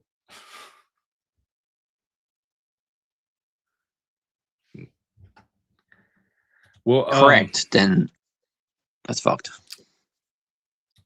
this has been a fun conversation, though. It's serious though, but it has to be. I have to say Well, it. it's Like serious I'm to trying to you do because you my. believe, like you believe we're on the Yeah, brink I of mean it's like. destruction. I don't. I mean, yeah. I mean, what do you care the most about?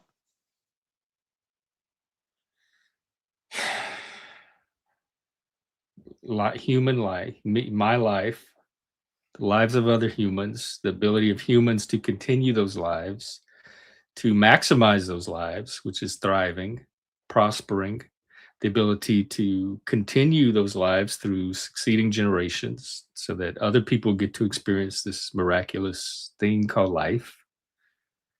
So probably life, human life specifically, and human creativity and ingenuity and potential, human achievement. Yep, I agree with that. But I guess there's different ways to achieve it, and we disagree on how to solve it. That's the.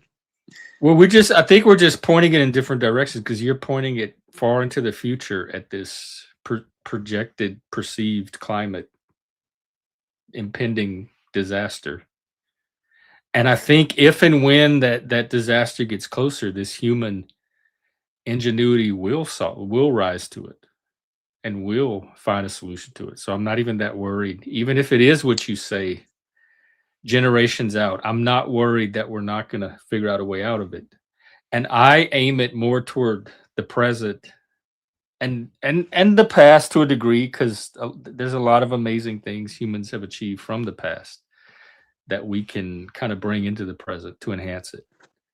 But we failed. So Humanity, civilization has collapsed before. I mean, all these yeah, empires, the no, yeah, Roman it has. Empire. So it's not always going to be progress. I mean, I don't think we're ever going to be progressing all the time. So we'll reach. Even the area I'm from, where I grew up, is you could say it's become economically depressed. People are leaving the town. Younger people are not staying there, even if they're being born there. So you can watch that. It's not really a collapse because it's still a civilization, but it's definitely um, a lot of the towns in America, the smaller towns, are dying off as people go to the suburbs. So they're becoming more desolate. Eventually, more like ghost towns. So yes, that can happen in little pockets and spots all throughout even advanced civilizations. Because and the point I make on here all the time is civilization is an ongoing activity. It takes participation. It's not something that just happens. It's not something that we set up and then set to run and it maintains itself. So if we don't keep civilization at the level we want it at, it is going to decline to a previous level. That's entropy. Yep. And if we Hey, have do you no free believe in the will in this, leprechaun? Do they have leprechauns there? that's a satanic question. Satanic? I thought you weren't religious, because here's the next question. Are you Christian? Nope. No. I'm agnostic atheist. Agnostic atheist who believes in satanic leprechauns. That's an evil question. I'm not answering that. Leprechauns, Oh. they're in your imagination, man. Unlike climate catastrophe. Climate catastrophe is sadly 70. I'm probably like Till it gets here, it's in 80% your sure. imagination. I'm probably 80% sure. But currently, right now, at this point in time, it's in your imagination. Well, yeah, it's all in your head, man. Just like the rapture. Everything we do in life is in our heads. A lot of it is, yeah. A lot of it is. Way more than I think we realize. And if the universe has it all pre-planned for us, so this is like pre-planned from the Big Bang, we have no free will. Crazy. Yeah, I could not have planned something this wild on my own. I'm glad the universe planned it for me, because I could not have even come up with the level of craziness that I've seen in this lifetime.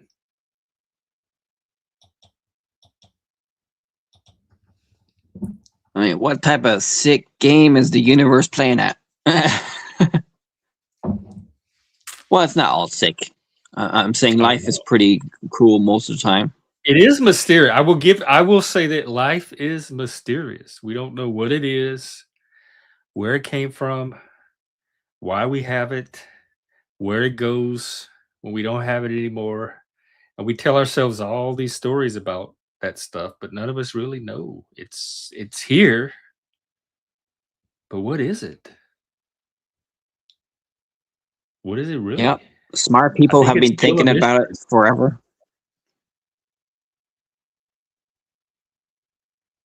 I'm grateful that I'm very glad that I got to have it versus not have it.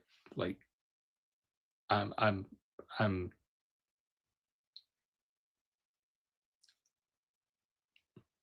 I'm very aware of how special it is, and I'm very appreciative that I get to partake and participate in it. And I feel that about everybody. Yeah.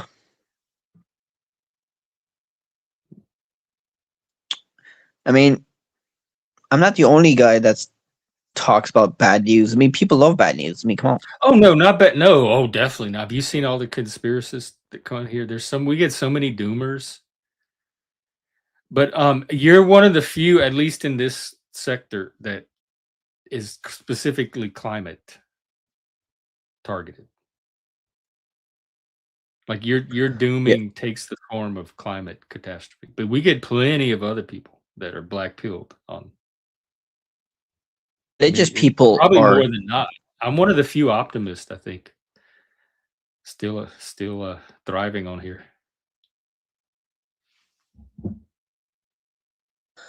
I mean, a lot of religious people want the end of the world to happen. I mean, they're waiting for the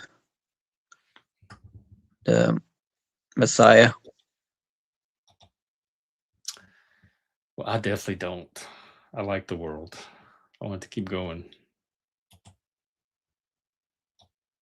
But do you think the religious people want this world to end? Like they just want to bring back the Messiah? Fuck it. I don't know, but you know what? We have a religious person in the back right now. We can ask him. At least.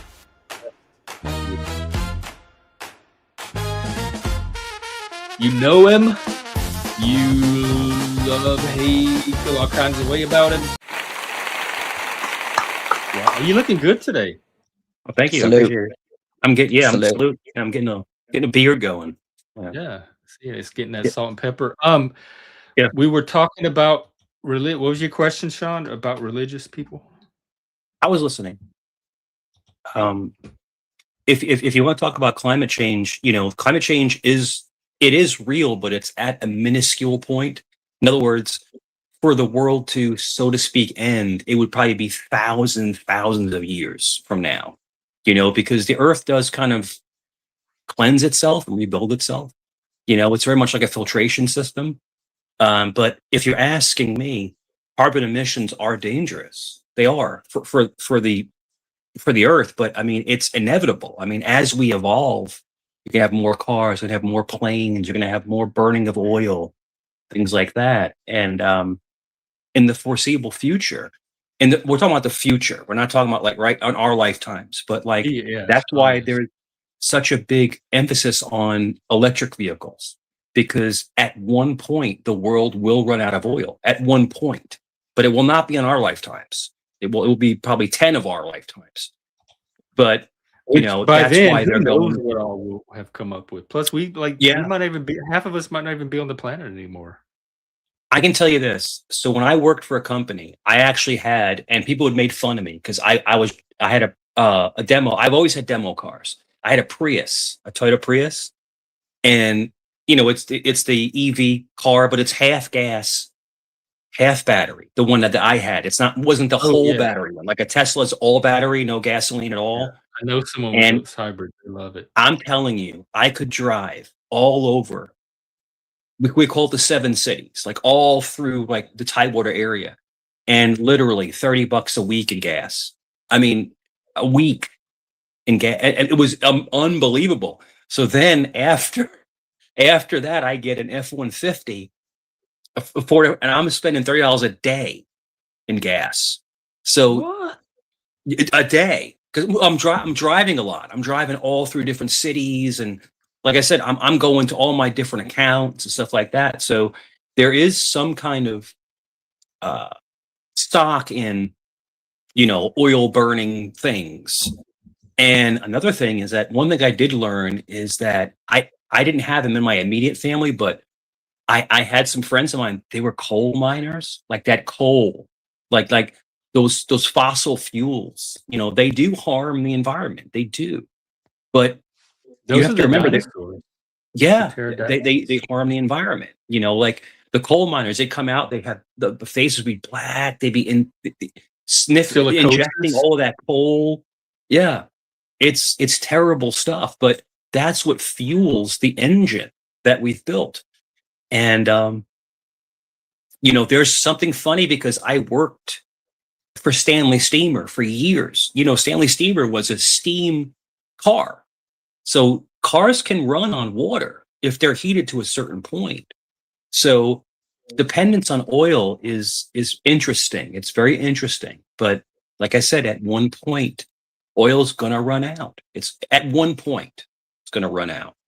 But I'm sorry I'll circle back again, but climate change is real, but it's at a much smaller pace than people think it is. That's all I'm trying to say. Like Well, he's saying Well, that the scientists are saying differently. That it's yeah, not. It's you're right. You're right. And biblically, if talking about like the biblically stuff, the whole thing is that we're in a way doomed to fail, but at the same token, we can rebuild ourselves. But yeah, oil is a contaminant, to the environment. It really is, honestly is. But it's also natural.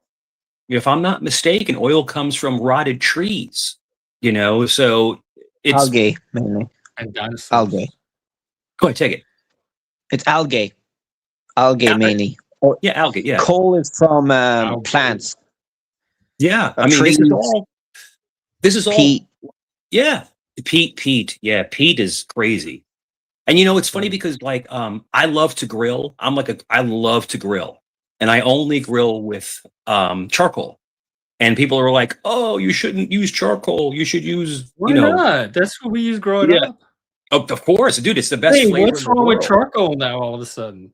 because it admits it into the air." And remember they were saying don't Everything ever goes in use there. aerosol spray cans. Remember that? Yeah, I Like the remember the whole, aerosol, yeah, and they had the ones in the little spray bottles that yeah, weren't aerosol. Yeah. yeah.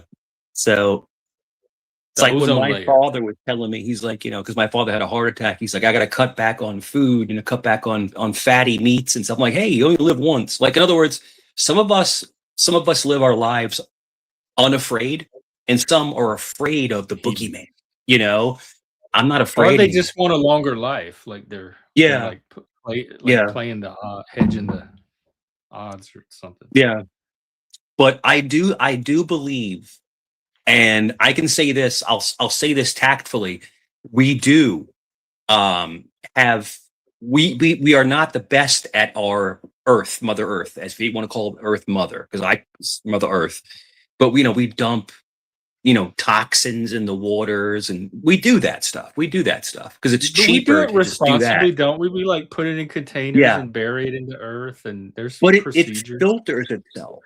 The world is the ultimate filter. It's like a filter in your AC system. Like, it grabs all the contagions and you throw the filter away. But the thing is that it's interesting. And I believe climate change is real, but it's at such a minute point. What do you gentlemen think?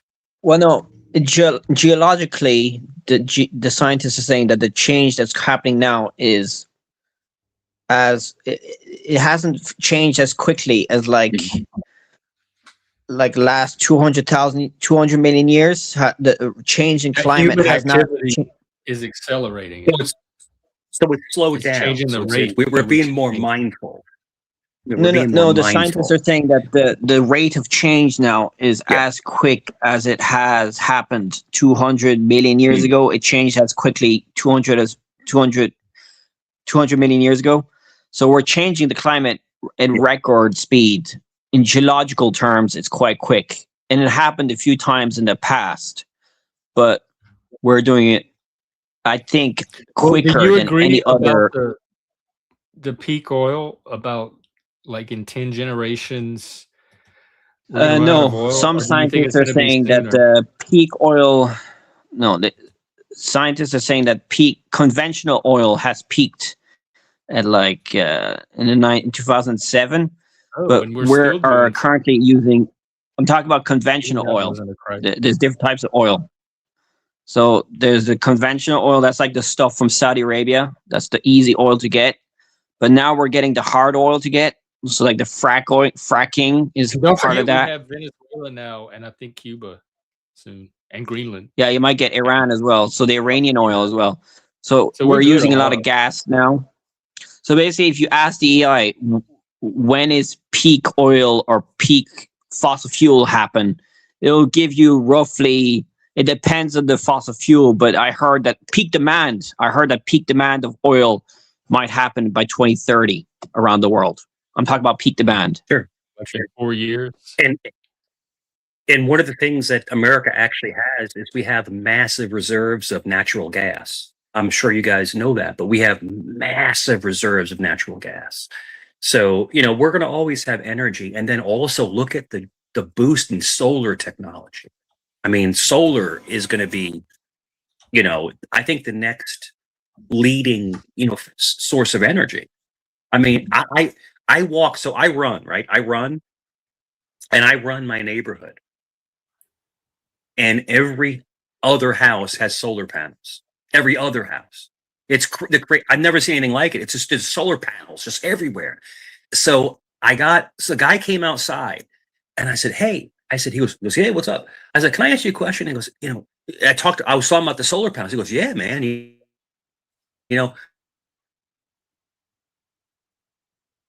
I don't know if he's lagging or if it's me. Did he freeze? Yeah. Can you hear me? Yeah, was that you? You got it? You there? But I Yeah, asked the guy down the street. He said that they get so much energy, they sell it back to Dominion Power. I don't know how they do it. I don't know how that works, how you sell energy back. But the literally, neighbor does, solar is like going to be, just I the think, the one next. individual neighbor. Yeah, because they don't. I don't know how it works. I'm Don't not some that companies give astute in you it. a discount or something if you Yeah, make of your course. home more energy Yeah, efficient? yeah, more economically viable, and They're incentivizing but the solar change. power. Jeff, I didn't believe in solar power. I didn't believe in it, and little by little, the more I researched it, I mean, dude, the sun gives you the power you need without oil. It does give you the power People you used to need, worship it but like a god. It was so powerful. you have to harness it, you know? You have to harness it, and that's and the thing is that I have a friend of mine that works in sales, and the solar companies are blowing up, man. I mean, they're selling these panels all over the place, man. Oh, that's Well, I good heard to that know. solar panels have gone like 90% cheaper than 10 years ago or something. So it's gone really cheap now, cheaper than before. So yeah, there'll probably be increased renewables Yeah. if the oil prices stay high. So actually, Trump is a great Definitely. environmentalist. What about in places that doesn't get a lot of sun, like up here? I'm not sure how that works. I It's think you have probably to more put them expensive in. in the north because you get less Yeah. sunshine. Yeah. But if Sometimes you're in a we hot only place, get a few months a year. We don't even get it regularly. Yeah. Give me yeah. 1 second. Be right But back. it's still, you can get subsidies now. I mean, in Ireland, we get subsidies to install solar panels, and a lot of farmers now installing solar panels in their sheds. Wind as well. Wind is getting pretty big, but I still think we'll need nuclear. But that's if I the still current think that demand. if we get enough hamsters and start When I like got hamster farms, the what? I think you're freezing up again. Put them in hamster wheels, or we're still going to need to do something with the cows. We're still going to have to find a use for the cows if we cut down on all the meat, like beef raising industry. Yeah. So Jeff, Well, when I yeah. travel, I have family in Carolina, and I travel to Carolina. I'm in Virginia, so it's only a state away, but it's still an hour or two. But I go by a certain place. It's funny because it's right across from the regional jail. They have wind turbines, and they look like skyscrapers. You ever see a big the big wind turbines? And I've they're seen like the big spinning. white ones with the Yeah, propellers that's at what the I'm talking top. about. Yeah, And there's a whole field of them. It's like 50 of yeah. them, and Like the seven. you get awestruck. Look, you're like, whoa, this is wild to look I've at. driven by some of those. Yeah, When I'm and they have to maintain them. They have to climb them and stuff. It's like it's whoa, and it's just like, but it's generating wind. Also, people don't talk about this. Is the power of the ocean. water The power, wave power. So, dog.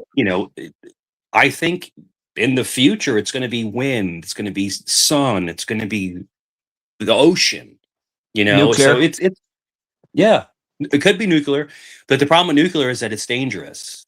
It's really really Yeah. dangerous. We have a Well, so nuclear is power station electricity, out in Surrey, oil. and nuclear sites are targeted for bad people. So we have to always have like armed personnel out there. But nuclear is very dangerous. It's a dangerous, dangerous power source. It's dangerous. It emits basically, it can K-word you. Nuclear, fallout and everything like that. But like things like solar and things like wind and ocean, there's no The emissions. sun can kill you too, though, and people drown in the ocean It all the can. time. It can. Oh, of course. I tell you one thing, Jeff, the most terrifying thing, I'm not afraid of many things, but the ocean scares me. I mean, it's a scare. I mean, you don't know what's Have you down been on the there. I mean, ocean? Have you the spent time? power of the ocean, like the power, like the tides and the waves, and like I used to bodyboard and surf, but mainly bodyboard. I wasn't a good surfer. But like the power of those waves, man, holy crap. I mean, Yeah, send you flying, yeah. I've been in 'em. so it's something else. It really is. But that energy can be harnessed, it can be harnessed, Well, I the tell you problem with this. harvesting energy from the ocean is that Yeah. salt corrosion and algae Yeah. grows. So they're trying to make power out of the sea, but it never really pans out because the salt and the algae or the plants grow in it. So it's kind of Yeah. hard to do. Kraken. They can use the Kraken. You have to have an advanced filtration system to regulate that. But no, you're right. You're completely right on that. The ocean. I mean, the easiest thing would be, of course, solar. That'd be the easiest thing. But once again, Jeff, like you said, there's ups and downs to solar because the panels do wear out, and they have. These people understand this. Like those panels have to be cleaned. So and there's companies now that actually clean solar panels. So it's interesting. They go up there and they pressure wash them off the roof and stuff like that. But there's amazing technologies that are coming. But it's interesting to talk about. It really is. And Jeff, science. You got non-trolling me. I'm talking about science and technology. I love non-trolling. No, this is interesting to me. I love non-trolling. Definitely. I was talking to somebody the other day, and we were talking about religion and stuff like that. And it's like, it's really nice to have a normal conversation with people. It's nice, it's interesting. Refreshingly is. Yes. Yeah, it is. It is. And after my whole, debacle with me, basically going to the hospital, I've changed. I really have, man. I still troll once in a while, but I'm much happier, So you seem like it. What made the biggest change, like the biggest difference? The biggest change was for me to lose time for those couple days where I was completely out, and then I woke up. And so, Jeff, check this out. This is exactly what happened. I was completely depressed, right? I should have called my son. My son's my rock. You've seen my son. I brought him on your panel. You're the only person I've ever brought my son on panel. You're the only one because I trust you and I care about you. And I just drank too much and I passed out. But I was there for hours and hours and hours. And everyone ran with it and made up all these lies about it. But Jeff, when I tell you I was out, like unconscious for like a day and a half, almost 2 days. When I woke up, it was like I was reborn. I'm just saying that's my experience. It's my experience. Like I was like, like as like back, and I'm like, whoa, So were you aware of what happened? Like, did you remember? No, anything? No recollection of anything. Zero. That's gotta be scary. Oh, it was terrifying. And people make fun of me and they want to mock me, but I believe that I was on the cusp of passing. I was right on the cusp, and it's a life-changing experience. It really is, and it makes you appreciate what you have.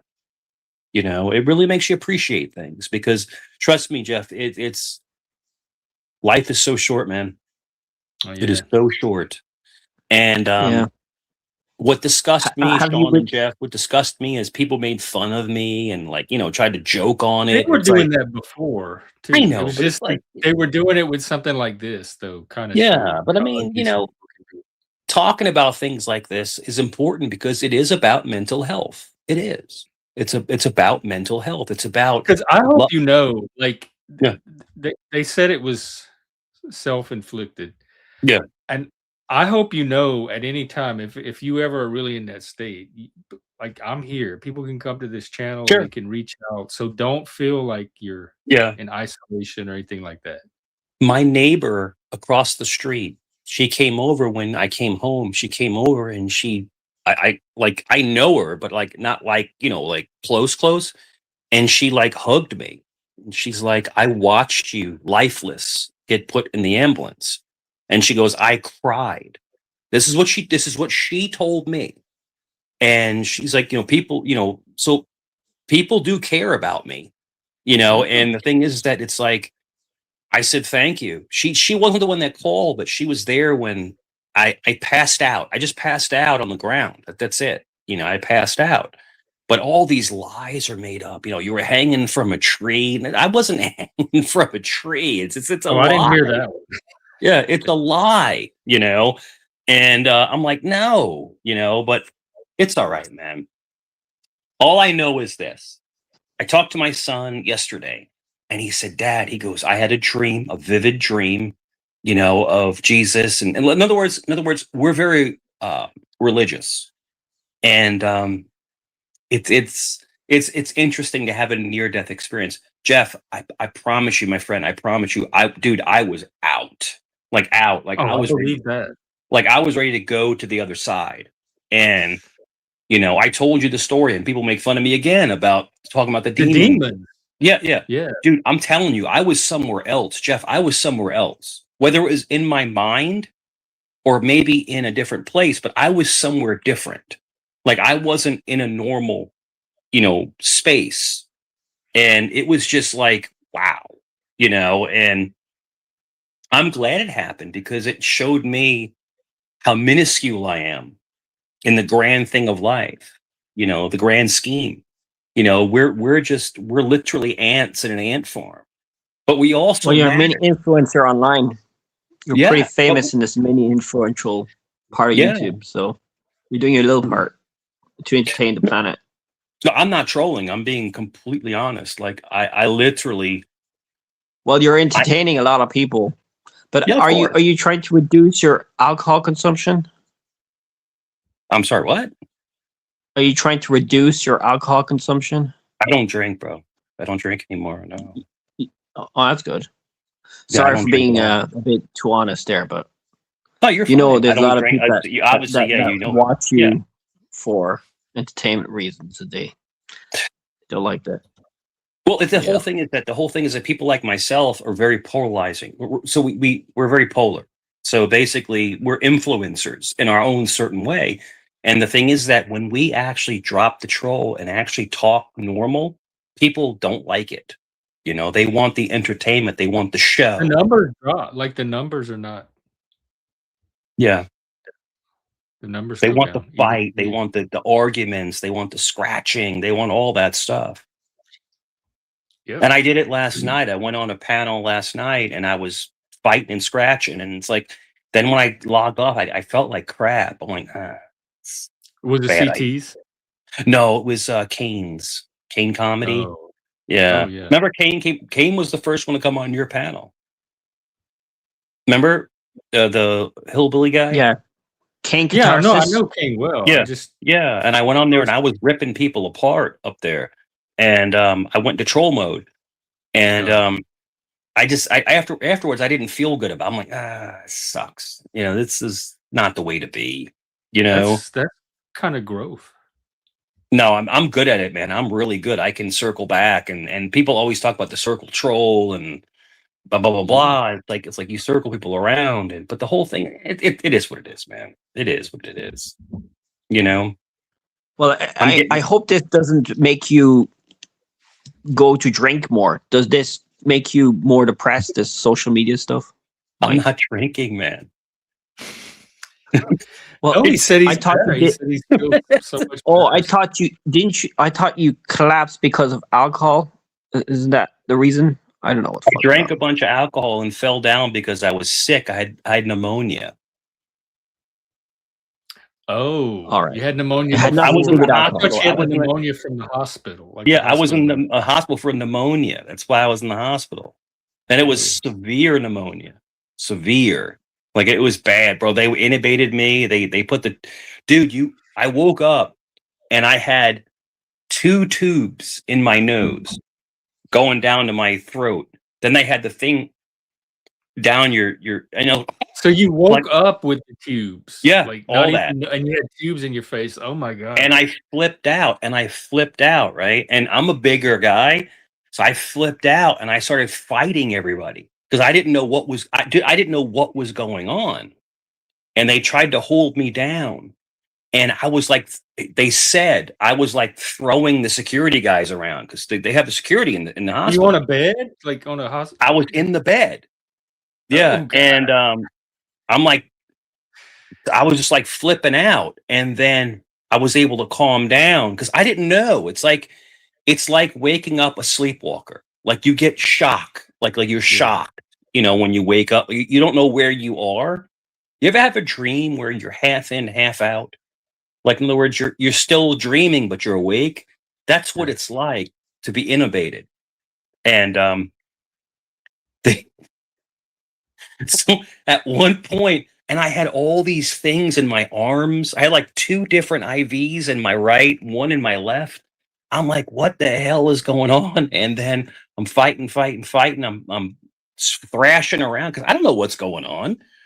And then I guess they gave me something, and I was back out, Oh.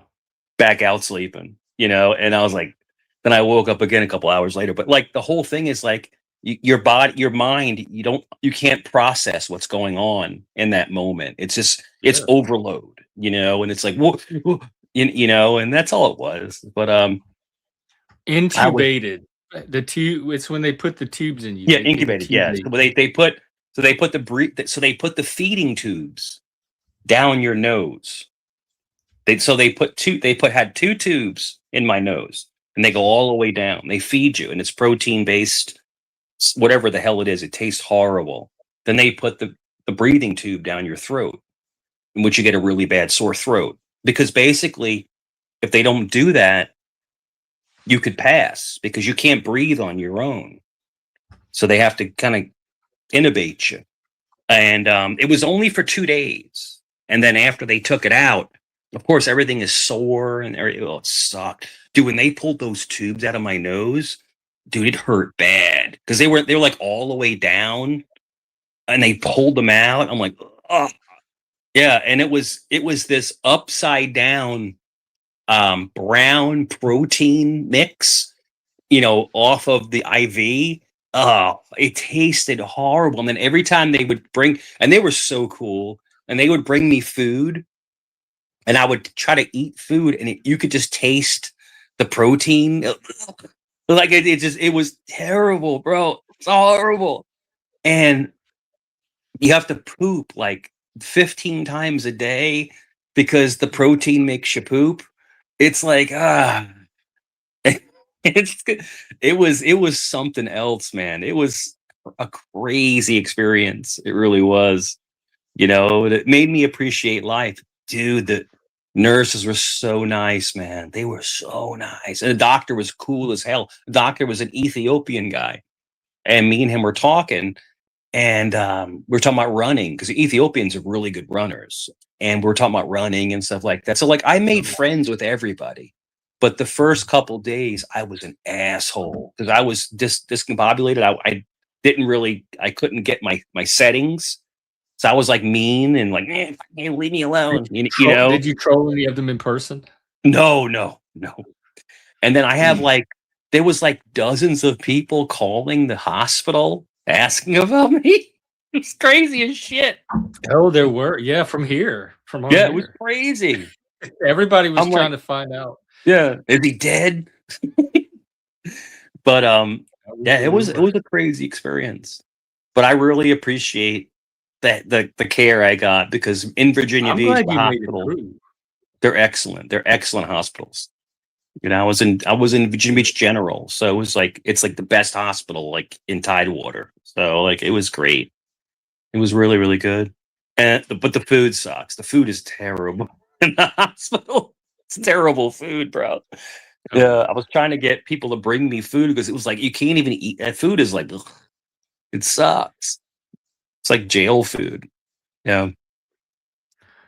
But the cool thing about the hospitals, they'll bring you as many Coca-Colas and Sprites as you want. Like I hit the button and they'll bring me like Coca-Colas and stuff and little snacks, and it's like yes. And dude, I was in a suite, so like I didn't put my room on online because I did go online when I was in the hospital, but I didn't cam up. But the room was beautiful, man. It was like this huge room with a huge bathroom and like 2 other rooms to the side and like a big 50-inch TV. Like I was treated like a king in there. Was it just you? It was just me. Dang. I've never heard of that. Yeah, they gave me well, it's ICU. ICU is a big room. It's huge. Yeah, ICU is so intensive care is basically where you're basically on death's doorstep. That's ICU. I was there. Yeah, I was in ICU for 9 days, bro. I was in there 9 days. Yeah, it was tough. And, Did and you they get a take lot of visitors, like in person? my son and my dad. My dad came 2 times, and my son came once. And I didn't want him to see me like that, man. I was fucked up, man. Like I was this shit hanging off my nose. I look crazy. I look like a cyborg. Like I just I look crazy, bro. I had shit hanging off my arms and shit. I had shit going down my nose and throat. Like I looked nuts. Like it's, it's like, well, holy crap, dude. You know, and then fast forward a couple days later, I look normal. It's the body can regenerate like you can't believe, man. It can regenerate itself, and that's what I'm trying to say. I looked like horrible, and then like 4 or 5 days later, I was like normal again. Weird, man. It really is weird. But I prayed a lot. And you look You look better now than I think you Yeah, did before. I appreciate it. Yeah, I mean, I got some scruff, but like, It's the beard. I think the scruff it yeah. enhances. When Definitely my good look. son came to see me, I was mad because I didn't want him to see me in a disheveled state, but I was still happy to see him. But it's just like, you get embarrassed, by your state, you get embarrassed, you feel bad to show your face when you're in dire straits. That makes sense, Well, you know? I mean, it was in exceptional circumstances. And that's So a show of humanity. It's like, in other words, you're humbling yourself because you're embarrassed about being in that situation, and I think it's humbling, and I think it's healthy, to to be basically humble. kick yourself in the tail sometimes, say, well, I'm really messing up, and this is not acceptable, in going forward, and that's what I think. Dude, I'm enlightened, bro. Like, I went back to church, and I'm just like, I'm talking to my father. My father, as in my priest, he's like, "Wow, yeah, you get it. You get it now. You can figure out, don't go down those paths again. Figure it out." But a lot of people can't really understand or comprehend that life is so futile. It's so short. It really is short. It's a short life, man. Dude. If you're lucky? If you're lucky and you live to 75 or 80. I mean, what is that to eternity? It's nothing. It's a fraction. Yeah. So sorry, Jeff, to overtalk you. What do you think? I know I take the We air were out of the talking about room. that earlier with Sean, how precious of a thing it is, and what a It's mystery amazing. it is. It is. Mm. It's short. It's taken for granted. It's over before you know it, but also it seems very long, long, long. Like I've lived a long, rich life, lots of people, lots of memories. So it's both. It's like a flash, a cosmic flash, Mhm. and then it's almost like this infinite saga within that flash. Let me ask you this. This is a great question. I hopefully you think it's like, I love like vampire movies and stuff like that. Like the notion of basically being immortal, but isn't being immortal, the saddest thing ever, because you watch everyone you love pass away, because you're not passing, you're just going and going and Yeah. going. I think there has to be such a horrible sadness to being immortal, and when you pass, hopefully you go to a good place, but like at least you have rest, but it's amazing that people will live to 50 and people will live to 108. It's the weirdest thing. I don't know what drives people to pass at an early age and then at an older age, but it is amazing. I mean, I was watching a video like of a lady passed away. She was 108 years old. That is crazy, man. Be 108, you know. But the whole thing is that we we miss each other when we're gone, but at the same token, are we in a better place? Did we move on to something better? Because you have to admit this world is chaotic and it's all over the place, But it's all we have. It is. It's all Like we know. or it's all For- we know. And for I'm now. so in love with it, even with all Yeah. the chaos. Yeah. Well, we're drawn to the what ifs. We're drawn to the what ifs of life. In other words, is there something different beyond the curtain of life? Is there something else behind there? Do we go somewhere else? I mean, or do we stay? Or are we stuck, in this conundrum? So I think God makes us wonder to keep us humble. So I mean, it just everyone thinks differently. But if you're asking me, I believe in entities and ghosts. I believe in that. I personally believe in it. I believe that there are people that are stuck in place, and there are people that go to a good place or a bad place. I mean, so there's something definitely after, the afterlife. There's something definitely going on. Because we can't just all this just disappear and be erased. There has to be I something mean, it extra does. It after. happens all the time Yeah, with animals, bugs, yeah. plants. Things live. I Then talked about disappear. this with my father, my priest. I say father because it's a priest because I'm Catholic, but I talked about reincarnation with him, and the Catholic Church doesn't believe in it, but I do believe possibly that you get a second chance to come back, and that is a loving thought that you got dealt a wrong hand, you got A-worded in a car Whose fault accident. is that? If you got dealt the wrong hand, it was the creator that dealt it to you in the first place. So it's like he's letting you reincarnate to fix a mistake that he made in the first Mhm. place. Sure. That's true, but it could be your bad decision. It could be so many different things. But you ever heard the term an old soul? Yeah. Like when someone has an old soul, I believe an old soul just basically equates to someone who's lived before.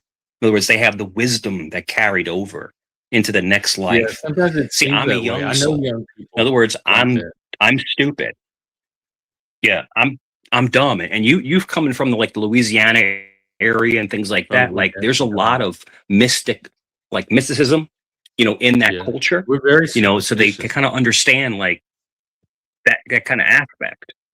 Yeah, but Yeah. it's amazing to me. Like I'm just like I believe I'm a young soul, and my ex was an old soul. Like she would counsel You me do on seem different like a young things and soul. kind of set me straight. And I don't know if you've ever met anybody like it.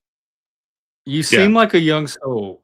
Look, yeah, very but vibrant. you But have a I'm lot telling, of wisdom in you that yeah, seems like from more experience than a young soul. So I see both in you. I definitely see the young yeah, soulness, but there's a wisdom there too that I think goes yeah. beyond just It a young soul.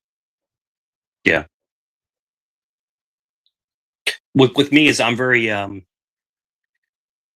it's God gave me one thing. He made. I mean, this is going to sound silly, but he made me intelligent. Like in other words, I can process things, and I could help other people, but I could never help myself.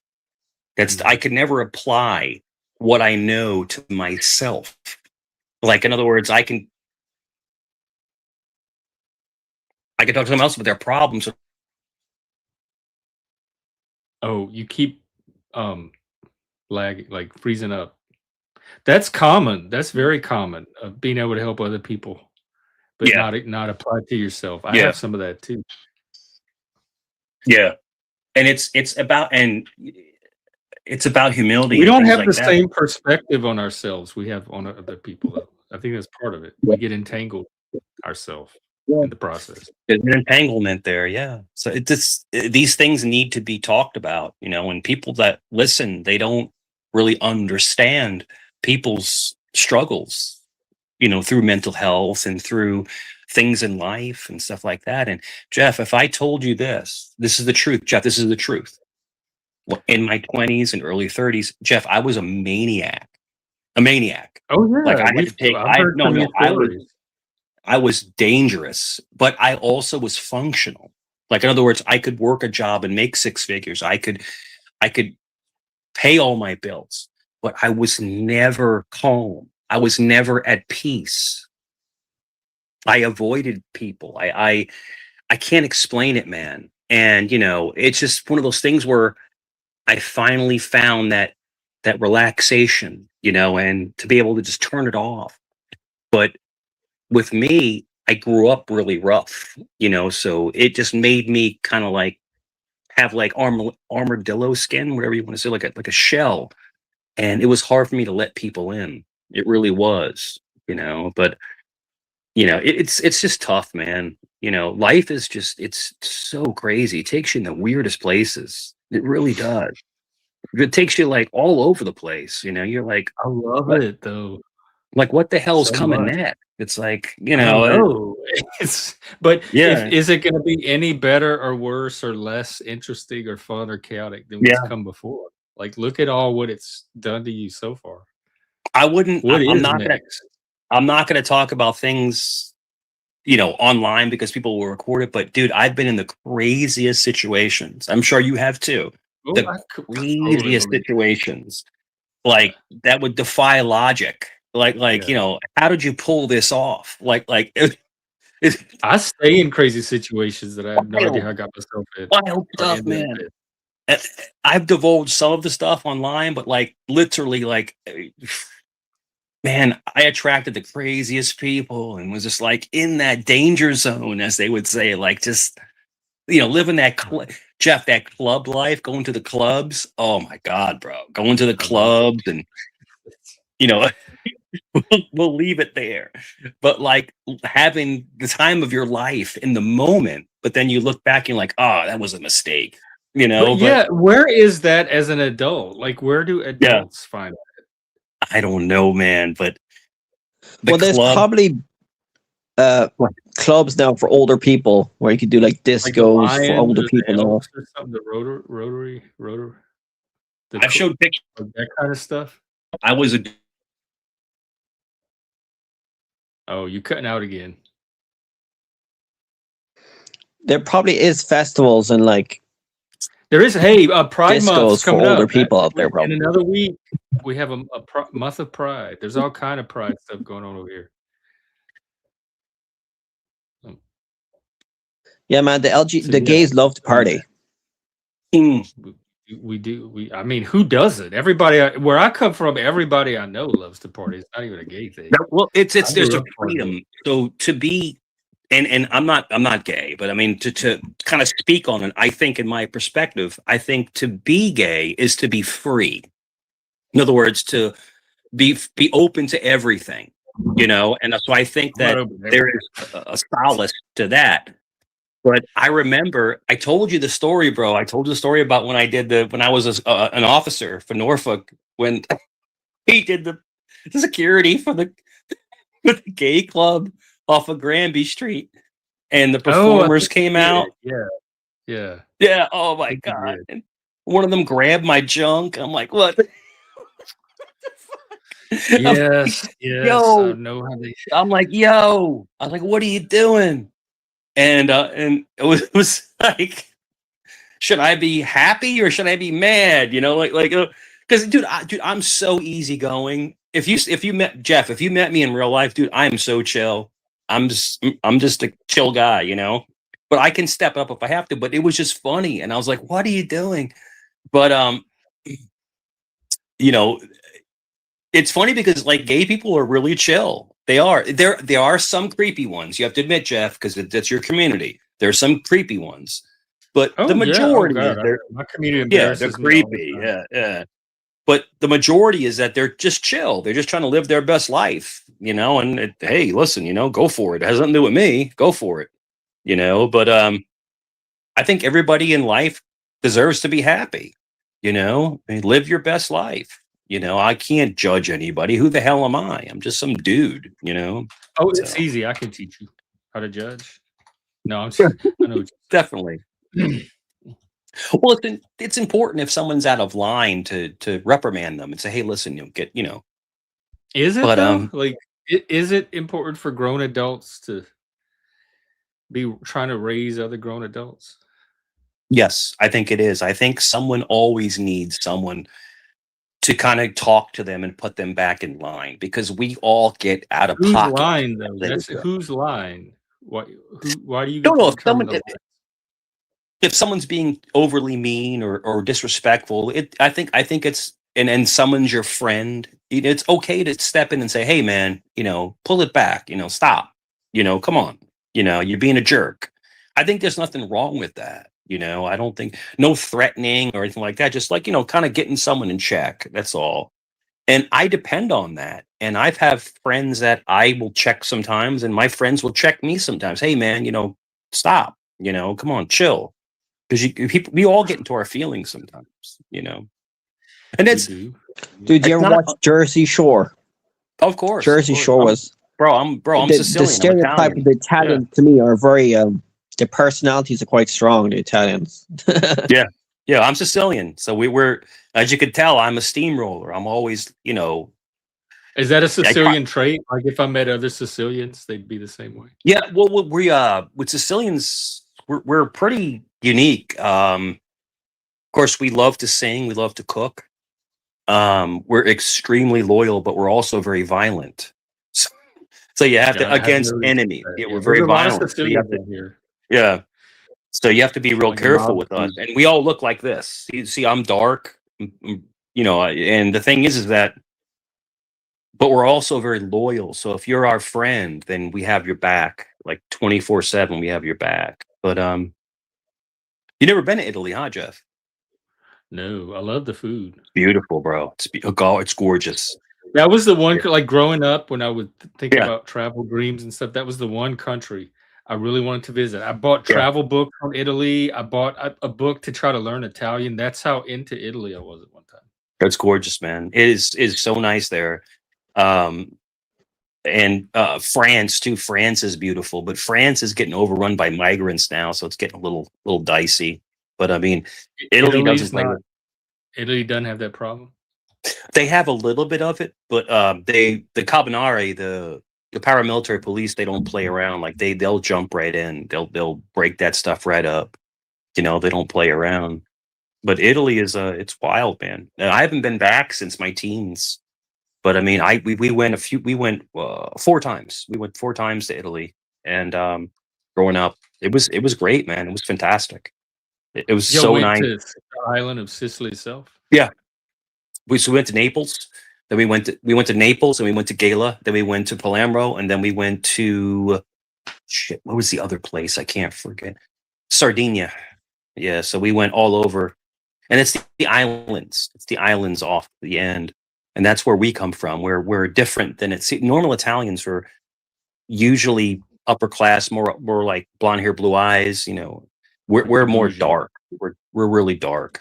Yeah, like my dad was dark. Like, and my grandfather. More. Yeah, Moorish. You have the African blood, or you can either have African, or you can have not Portuguese, but Spanish. But it's that darkness that you get, the Greeks. Yeah, the Greeks in Italy. The Greeks did. The Greeks did come around to Sicily, but not much. The Moors are right across the strait. So the Moors, so basically, the Africans would come and they would mate with Sicilians, and then that's why a lot of Sicilians became darker. Dark black hair and brown eyes, and it's like, because it just changed out of nowhere. But when it comes to Italy, they put their nose up to poots. In other words, we stink. They say that the Sicilians aren't part of Italy because we're different. It's just a weird thing. I had no idea. Italy, they were Italy has maybe you're the new underclass oppressed. I am, yeah. But the thing with me is that I'm able to speak and articulate. So like a lot of Sicilians can't really articulate like I can. They're just more like dullards, Really? You're like the what are they like? Yeah. Like if you're the well-spoken, articulate version of them, they're much more animalistic, much more. Like some of the ones on here, like yo. Yeah, you know what I'm saying? Yeah, you know what I'm saying? Yeah, I'll punch you in the face, yo. Yeah, I'll stab you, yo. It's like, but if you talk to me, I'm more like we can have a conversation about medicine or the weather or something like that. But at the same token, I can turn into that maniac, if I had to. But it's all about the way I was raised. I was raised by, my mother was Northern Italian. So in other words, she was blonde hair and blue eyes. So they were like, they're hoity toity with their pinky out, so they were like, more, no, speak like this, and no, act like this. Your mom was a And my white lady. father was, yeah, my father was gully. He was gully as fuck, bro. He's like, yeah. Kick him in the face. Kick him in How the did those two even end up together? That doesn't seem like a Yeah. natural match. Get him down. Get him down. I'm like, whoa, and so I had a crazy time growing up. It was a wild time, man. And growing up in Queens, man, for Rockaway, it was wild. Did you ever meet the mafia? Did you ever meet the mafia? Were you ever? I can't. close to the Yeah. mafia? So my They last can't name. talk about it. That means Yeah. There's a known crime family with my last name, so we'll leave it there. Shit! Did I ever have any affiliation with it? No, because I wasn't allowed to. My grandfather didn't let me. Was that from your dad's side or your mom? Your My dad dad. is My dad. Sicilian. My dad. He's Sicilian. Okay. Yeah, my dad. Yeah, so he didn't let me be affiliated with any of that stuff, and Are all I wanted to. Sicilians in the mob? Like, is that part of Sicilian culture? Well, the whole thing is it's an association. They don't call them, but the whole thing is that it's. I'll give you a great analogy. The mafia to Sicilians is very much like the Masons. Yeah. We're basically you have to help each other.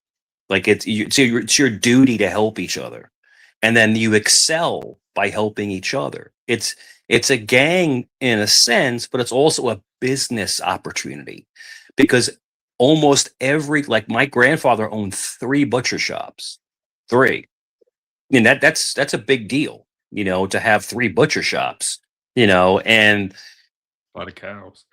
Is the my help family voluntary though, or compulsory? Like, no, it was just hard work, and that, yeah, I mean, I can't. I don't know how, but yeah, but I mean, they always had a gorgeous house and nice cars, and like they always had everything you needed, but like literally, like I can't explain it. Like the best memory ever is when I would go to see my grandparents, right? And they'd always have a box of Fruit Loops for me because I love Fruit Loops. I'm just telling you my memories, like Fruit Loops and milk, and my grandma would always clean the table and say, "Come over here, sit down," and eating Fruit Loops, and my grandfather would always eat black licorice.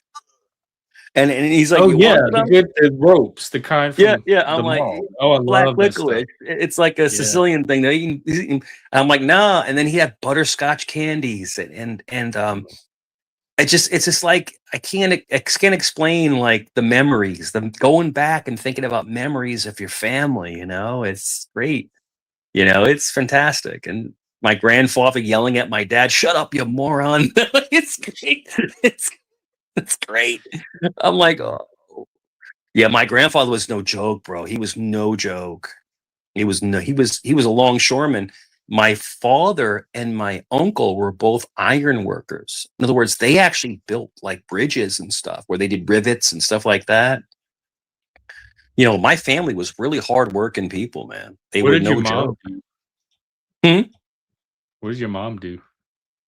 My mom actually worked at my mom actually did. She ran a AMP, which is a grocery store. Yeah, but then but she ended up doing security, and then she ended up just being a housewife. She sounds very classy. Like she'd have a office job or be an executive. She carried a gun too. It was crazy because back in the day, it was hard to carry a gun in New York City. But and my uncle carried a gun too because Hey, what is this about your cousin doing an interview on YouTube? I didn't even know you. I don't know. I have no idea. I don't have a cousin doing any interviews. Oh, okay. So that's just gossip. I have no. Hey guys, I'll let you go. Nice talking to you All guys. right. John, Take care. thanks for coming. It was fun. Okay. Have a good Friday. You too. Bye. Yeah, I had a wild life myself, man. It's just been crazy. It's been a crazy life, man. It's not over yet, but it's been wild. I've done a lot of really good things in life. I did, and then a lot of bad things. So, it is What what are it you is. most proud of? I know your son. My son would be number one. Number two would be raising 3 step-kids. And working. being a dad, And I'm talking about Jeff working day and night. So when I worked for the company, a carpet cleaning restoration company, it was before Steam Pro. It was a different company. I was on call all the time, right? Because I was the master technician, and I was on call, and I would work all day. I'd come home, I'd take a shower, and I'd get texts. Like it was like text messages and stuff. And you had I had a Nextel. You ever see the phones that you could hit the side? Yeah, and it was like a vaguely. CB. Those are too fancy for me, but I vaguely Anyway. remember those. Yeah. Oh no, dude. We had everything, and I'd have to get up at 3 o'clock in the morning and go do a flood, and then be back at work at 8 a.m. Like I did everything to take care of the family, dude. I was making, dude. I shit you not, bro. I would not lie to you. I was making 80 grand, back in 99, 2000. I'm not bullshitting you. That's like $130,000, and I'm telling you, I That's broke annual my or month? Annual? annual. Yeah, like 80 grand back in like 99, 2000. That's 26 years ago. But I worked. I mean, and the guy that I worked for paid me well, but I'm ripping, dude, I'm ripping carpet out. I'm breaking ceilings. And I'm working by myself at 2, 3 o'clock in the morning. But remember, I'm only in my 20s. So, I mean, I can pull this off because I'm a young guy, but I worked really hard, man. And to look back on everything, she never appreciated it, man. She never did. So, it's karma's a crazy thing, but I have my son, and the step kids are all grown, and they're doing fantastic. All of them are doing great. They're doing fantastic. Hey, did you ever hook up with that son that you were struggling No, with? no. That's a train wreck, bro. That's a train wreck. Okay, because you had kind of talked about maybe like Yeah, trying to it's a total reestablish. train wreck, man. It's just, I really tried, man. It's just like, yeah, yeah. The mother is just like Nikki's mom. She's awesome, bro. We were together 11 years. She's awesome. And but the other one, yeah, it's just, yeah, it's a train wreck, man. And I know what you're gonna think, that you should try to bridge the gap and try to figure it No, out, but I'm like, not thinking anything. I'm not. I don't know the situation, so I trust your judgment. sure, when you Sometimes have that is not the bridging the situation is not the thing to do. sure, when you have a hatred for somebody, it does kind of trickle down into other relationships. In other words, if you hate the mother, you're not going to hate the child. That's not what I'm saying, but it's going to be a distance. You're not totally willing to bridge the gap. And I think that's really kind of what's happening. And I mean, she's gorgeous. She's a beautiful girl. Like, both of my baby's moms they're beautiful. But it's just like, there's just something. I mean, I can't explain it, man. It's just, but I tried multiple times. I really, really tried. And he looks just like me. And he's huge. Like my son Nicholas, he's huge, and maybe one day, Jeff, maybe one day, bro. Maybe Yeah, we'll you never figure it know, out one day. especially as young Yeah. as he is. You really don't know. I'm not opposed to it. I'm not opposed to it. It's just right now it's just difficult. It's a, it's just difficult, man. You know. And people think that relationships are so easy, but they're complicated. They are I don't know who complicated, thinks that that's been in one. Like, Yeah. their work. Well, with me and Nicholas, right? My son, it's like nothing. It's just like, it's like there's no work involved. It's just like, and that's like true love. But like, other people, you have to work at it. You have to figure out all these different things. Like you saw me and him, like we literally are the same person, and it's just like, it's just so fluid, and I think people that are married like 50, 60 years, you see those stories, they just anyway, I'm sorry, I was breaking up. The married But people I have the think people that are stories married that for last 50, 60 years, they years. just go together without any kind of flag. It's just instant. It's just instant connection sometimes. Sometimes And that's work. Like they put in a lot of work I at the told them, beginning and then it coast because they establish yeah, a strong foundation. I had two loves of my life. And the thing is that, it's difficult to differentiate the two. And both of the ones are happy now. One's with somebody who's married and one is not, but they're still happy.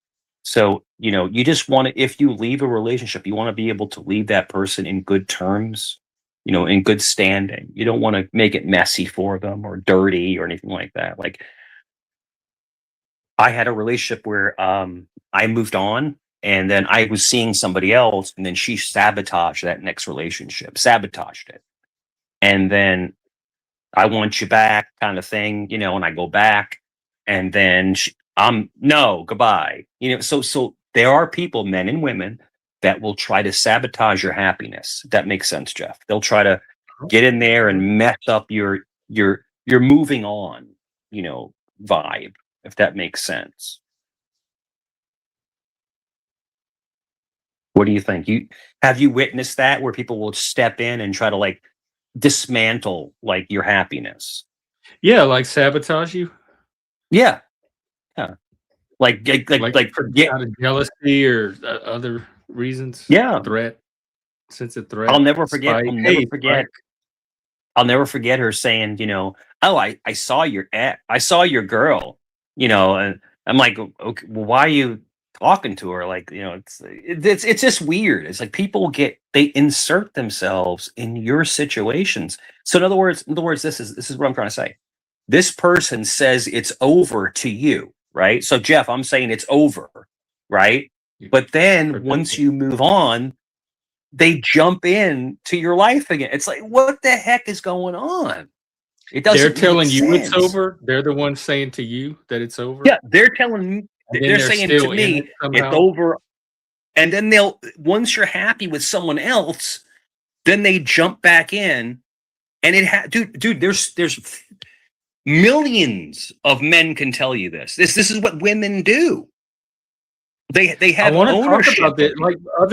Like uh, if there's other men that want to come up, I want to talk about Yeah. this. 'Cause why is It's this?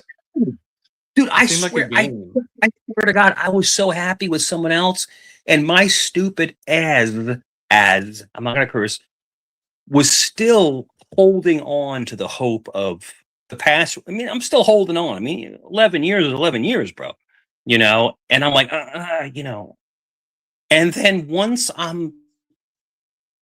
I leave, then I'm gone again. It's like I'm an idiot, but I mean, and this.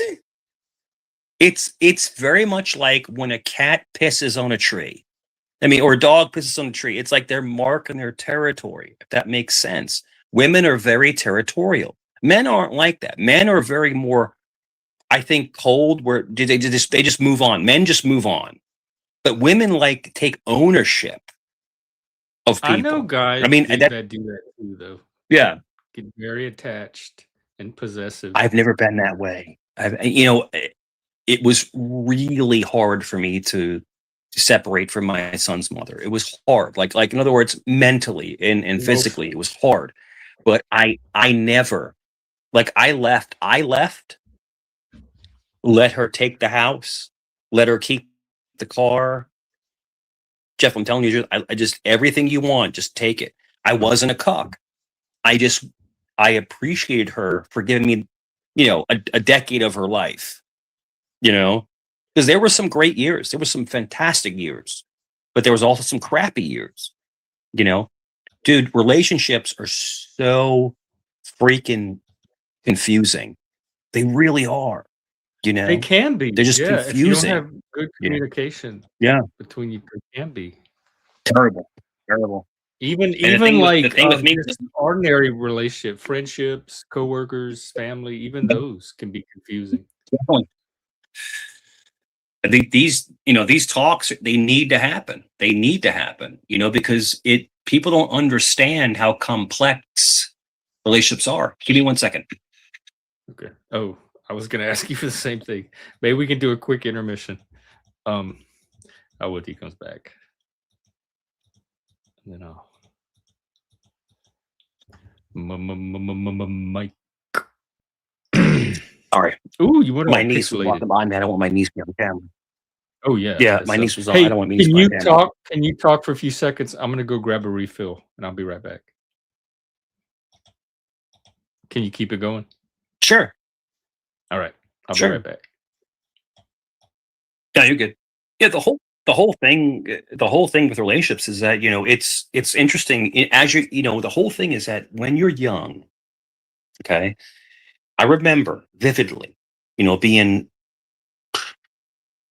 in my 20s or 19, I think 19 was my best year ever. That was just like, wow, hanging out at Virginia Beach oceanfront and just getting numbers, getting pager numbers, pager. That's how old I am. And fast forward to now, and it's just dating doesn't make sense anymore because it's so complicated. And I think it's really, really hard to trust people now. And I think trust is a big issue. And my trust has been broken so many times. But I mean, I think trust is the key to any healthy relationship, whether it could be a friend, just a friend, just me and Jeff. It could be me and a girlfriend. It could be, anything, but trust is the key. If you can't, at the end of the day, completely confide in somebody, then you shouldn't be their friend or in a relationship. I mean, you should be able to confide and just tell it all, and when you do it, it's, I don't know if you heard me, but when you confide, it's a weight off your chest. You have no regrets, and that's the most important thing, I think, in a relationship. Me and my best friend, having no regret. Yeah. Me and my best friend, we talk about everything, and he tells me a little bit too much sometimes, and then I sometimes would leak some stuff, to his girl, like just joking around, like It's not trust. You just have no trust. And how important it is to confide. Yeah, it's great. And he's like, shut up. He's like, shut up. But we're best friends, so we talk about we talk about anything, like the craziest stuff ever. And but his girl's like, what? But the whole thing is like, I was like, you remember that time? Hey John, you remember that time you had a 3-way in the pool? And Man, I don't even trust you after the story. I don't even want to confide. Shut up. He's like, shut up. Yeah.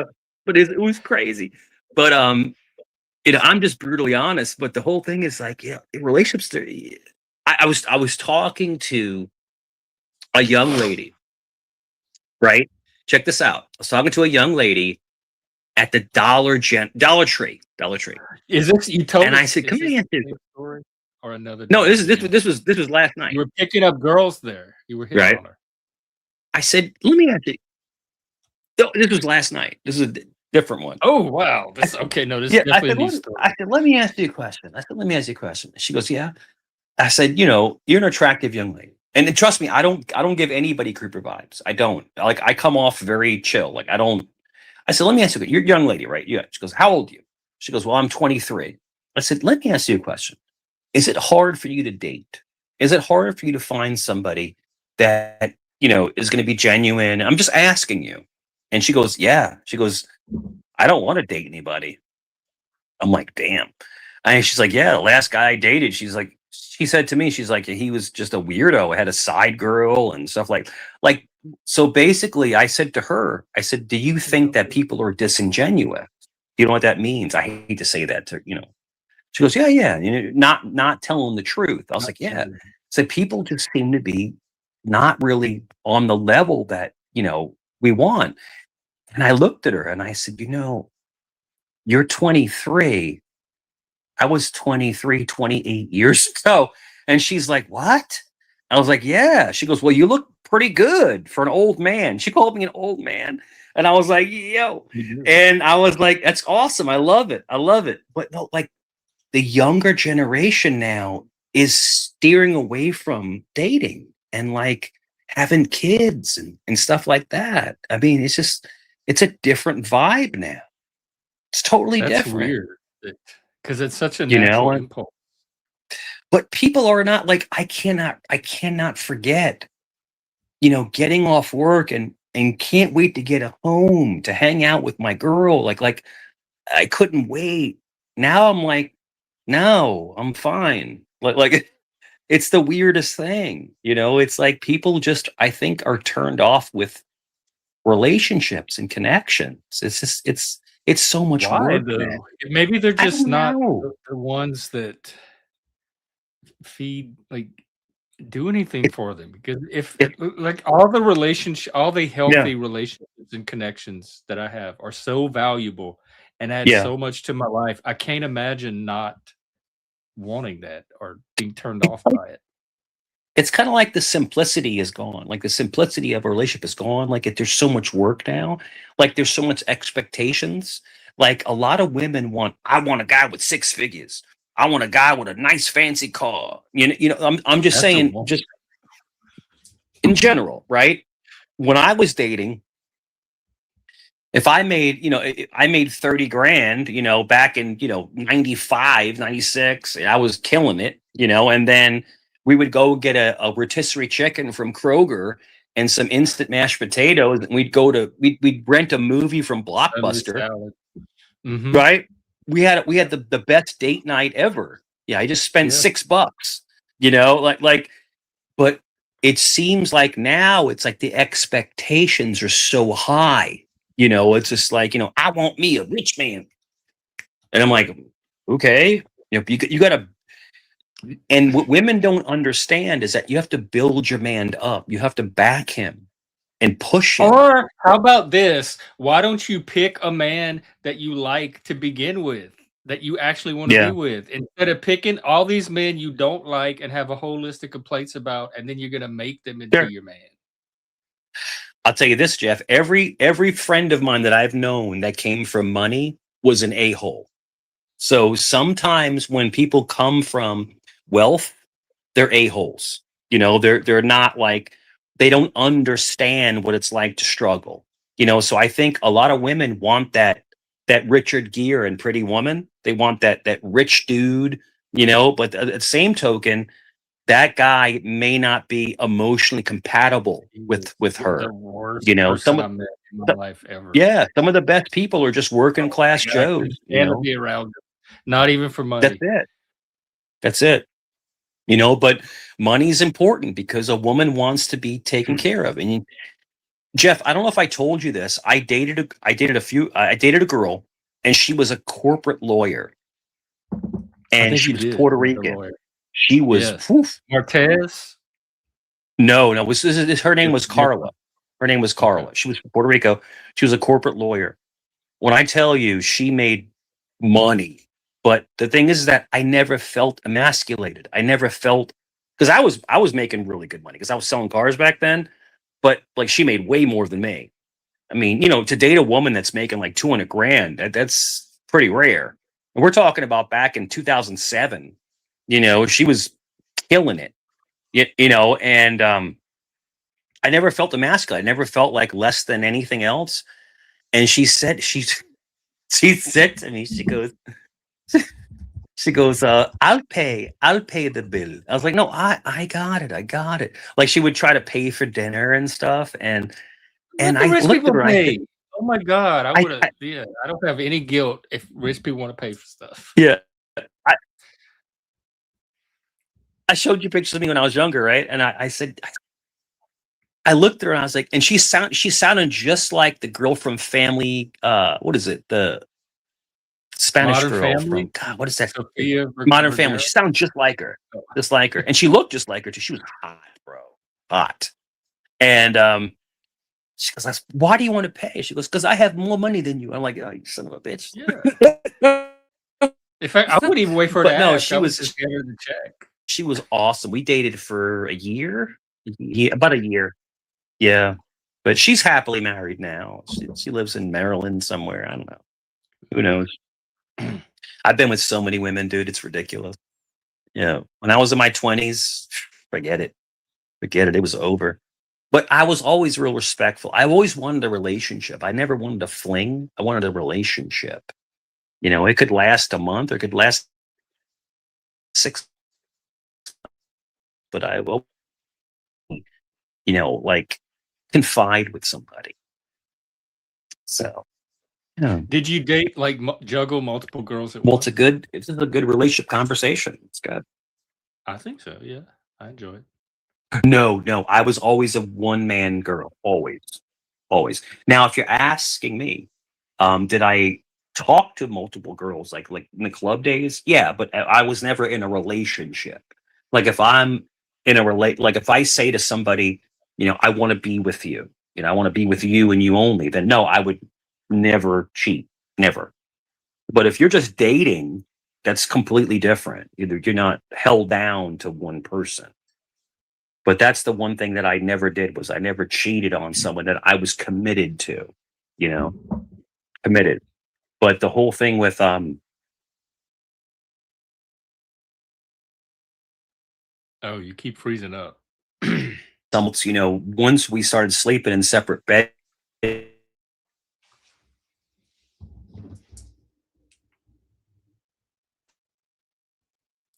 you hear me? Yeah. No, well, But the yeah, I point can where I now. had where you know, me and Else were sleeping. Yeah, you're good. But You're the talking about point like where me and once you someone get else were to sleeping in sleeping in separate separate bedrooms. beds. Yeah. Yeah, it's like, you know, you need to move on. You know, I said to myself, I just need to Probably move on. so. You know, and I moved on. Yeah, because I mean, you know, dude, sex is important. I mean, it's important to a relationship. It is. It's important. You know, and if you're not having it, then you're being starved of it. So you have two options: you either cheat or you leave. It's up to you. You know, it's up to that individual person. But it is I would complicated break when up children before I are cheated. involved. Like if I'm at the point where I have to cheat, then the relationship's probably on its Yeah, way out yeah, anyway. Like you might as well just yeah. break. What's the You advantage of trying to cheat and hang on to a person sure. that you have to cheat on?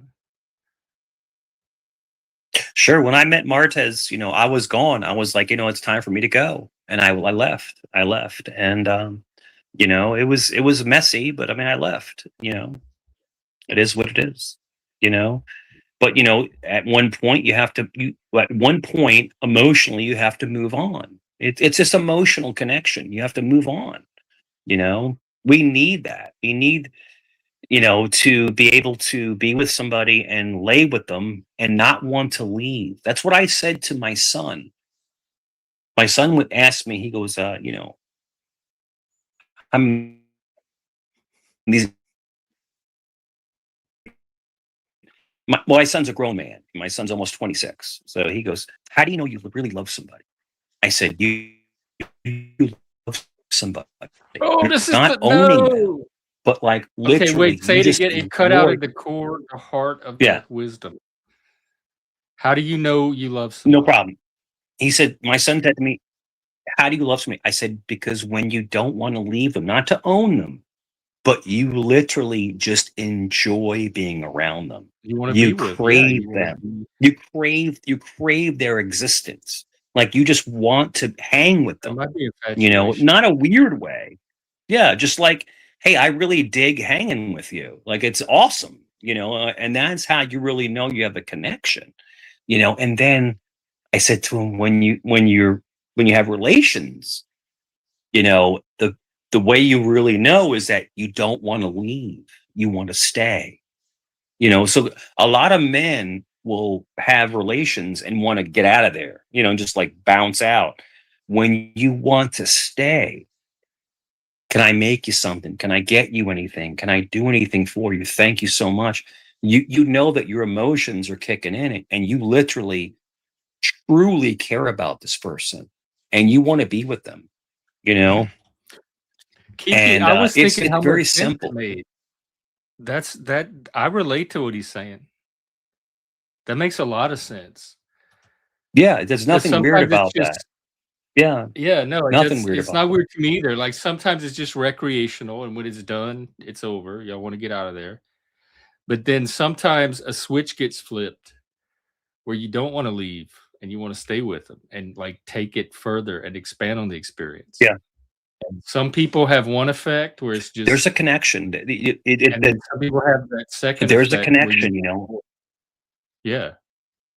And that's a good way to tell. Like, do you want to get out of there or Yeah. do you want to continue spending time with this person and invest? I don't know. It's not weird to me. It makes perfect sense.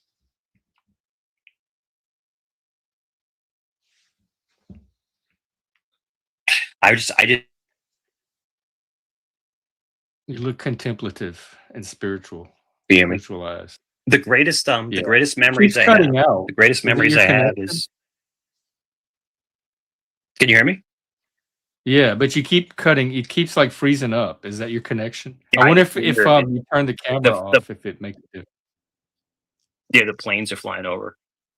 Oh, But okay. yeah, the greatest memories I have is just rushing home to just Jeff. Jeff, you want to hear my one of my best memories? Yeah, when you were in the relationship. One of my best memories is with it wasn't Nikki's mom. It was the girl before Nikki.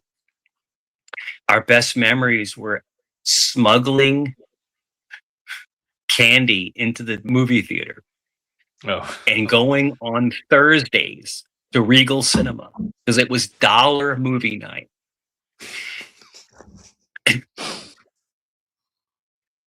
And just being the happiest ever. I mean, just like the simplistic things to make you happy. And we were just, dude, and like I said, and then we would leave and we would go to Farm Fresh or Kroger and we would get something to eat, bring it back to the house and cook it. I mean, just like the happiest campers ever. Like the simplicity is, and then the worst date I ever had was when I took a girl to Ruth Chris. oh, Okay. It's like $120. yeah, I love that place. And the date the date was horrible. A horrible date. Like it was she's like just a she piece of herself crap. was, or the Yeah, she was experience. a piece of crap. She was a Yeah, horrible person. I want another drink. Me. I'm like, the happiest is when I spent $10. The unhappiest is when I spent 130, 40. It wasn't the money, it was the person in the Yeah. seat. I'm Yeah. telling you, people really appreciate when someone cares. And you're a team. You're basically both a team together. I loved it, man. I loved it, dude. I was a rotisserie chicken man. I get a rotisserie chicken and some instant mashed potatoes, a little bit of green beans, whip it up. She's like, and she's in heaven. She's in heaven, Is it bro. green beans in a Love it. can? But yeah, of course. Now I would steam. So I love steamed asparagus. So Jeff, I can cook. Oh, I can no. cook And my tail off. grilled, especially grilled. Yeah, but I'm telling you, like you get asparagus and you steam Yeah. it. Oof, it's so good. Love it. It's so good stuff. Yeah. No, but I mean, all I'm trying to say is what I'm trying to implement is that simplicity really makes me happy. It's just it can God, it I wish keeps those planes would They Stop. keep spitting out of there. Yeah. But no, simplicity is great, man. It's fantastic. Yeah, it really is. And I think that Yeah, you some of my best are moments like are me. just like lay on the couch, sit on the couch, watching a movie together. So That eating takeout. it's it. My best ever, or just we used to do this thing all the time when me and her would always just take a walk. We would just walk. We would walk around the neighborhood and we would just talk, just walking and talking. And it was just like, it was just so simple. It was just like, connection. I think a lot of Making us a don't movie. have the connection anymore. Or some It- like don't even know how to make the connection, or if it's there, how to yeah, grow it. people are very socially awkward. They are. And Some are. sorry. Make it- Yeah. Well, good thing neither one of us are. So like I'm not like I'm super Uh, extra like me. I can talk to anybody. I can assert yeah. myself into any conversation, but I can be cumbersome sometimes. So I have to know how to pull it back a little You have bit. a lot of self-awareness. You know what I'm talking about. Yeah, definitely. And I think you appreciate that. I think you appreciate the fact that I'm brutally honest with myself. You know, I like your plant. That's my money tree. I'm still waiting for it to kick in. It's lately the leaves are falling off. I don't Dropping know if that's a $100 good bill. sign. Yeah. Mean you've come a long way. It's funny because people give me a hard time about, being your friend. It's like, oh, Jeff's my friend. Jeff's cool. Who does? Jeff's cool with me. Who says that? Who says what? There were some people like in chats, like, oh, you're hanging out with a, Nobody that named matters. Jeff, and he's a weirdo. He's not a weirdo at all. He's actually my friend. Wait, he's actually cool. wait, I'm actually cool with I'm the weirdo? Yeah. I'm the weirdo. Wow. Who are these people? Now I really want to know. They're all stock accounts, so it's hard to find out who they are. More weird than you. Because they're all stocks. Yeah, I know. They people, so they're like just I said, trying to provoke. They're trying to do a divide. But the whole thing is, this is the thing. This is I'll give you 100% truth. People hate friendships. Like people that are unhappy hate two people being friends. They hate friendships, and they're like, oh, yeah, I gotta somehow break up this friendship. Like they're just evil. They're just unhappy dregs of society, man. It's like, goodness gracious. It's like, why are you so not you? I'm saying, why are they so unhappy 24/7? It's like, goodness there are gracious. a lot of unhappy people on this thing, though. I think they come here to kind of get some relief from their. They really are, and the thing is that, like, yeah. And I'm not. You hate when I drop names. I'm not going to drop names, but like, there are people that literally are just hell bent on dividing. Huh? Okay, drop one name. No, there are some people that are hell bent on. Okay, you want me to drop one name? Yeah, let's see. Are you sure? Goes. The biggest divider. The biggest divider. Go ahead. Huh?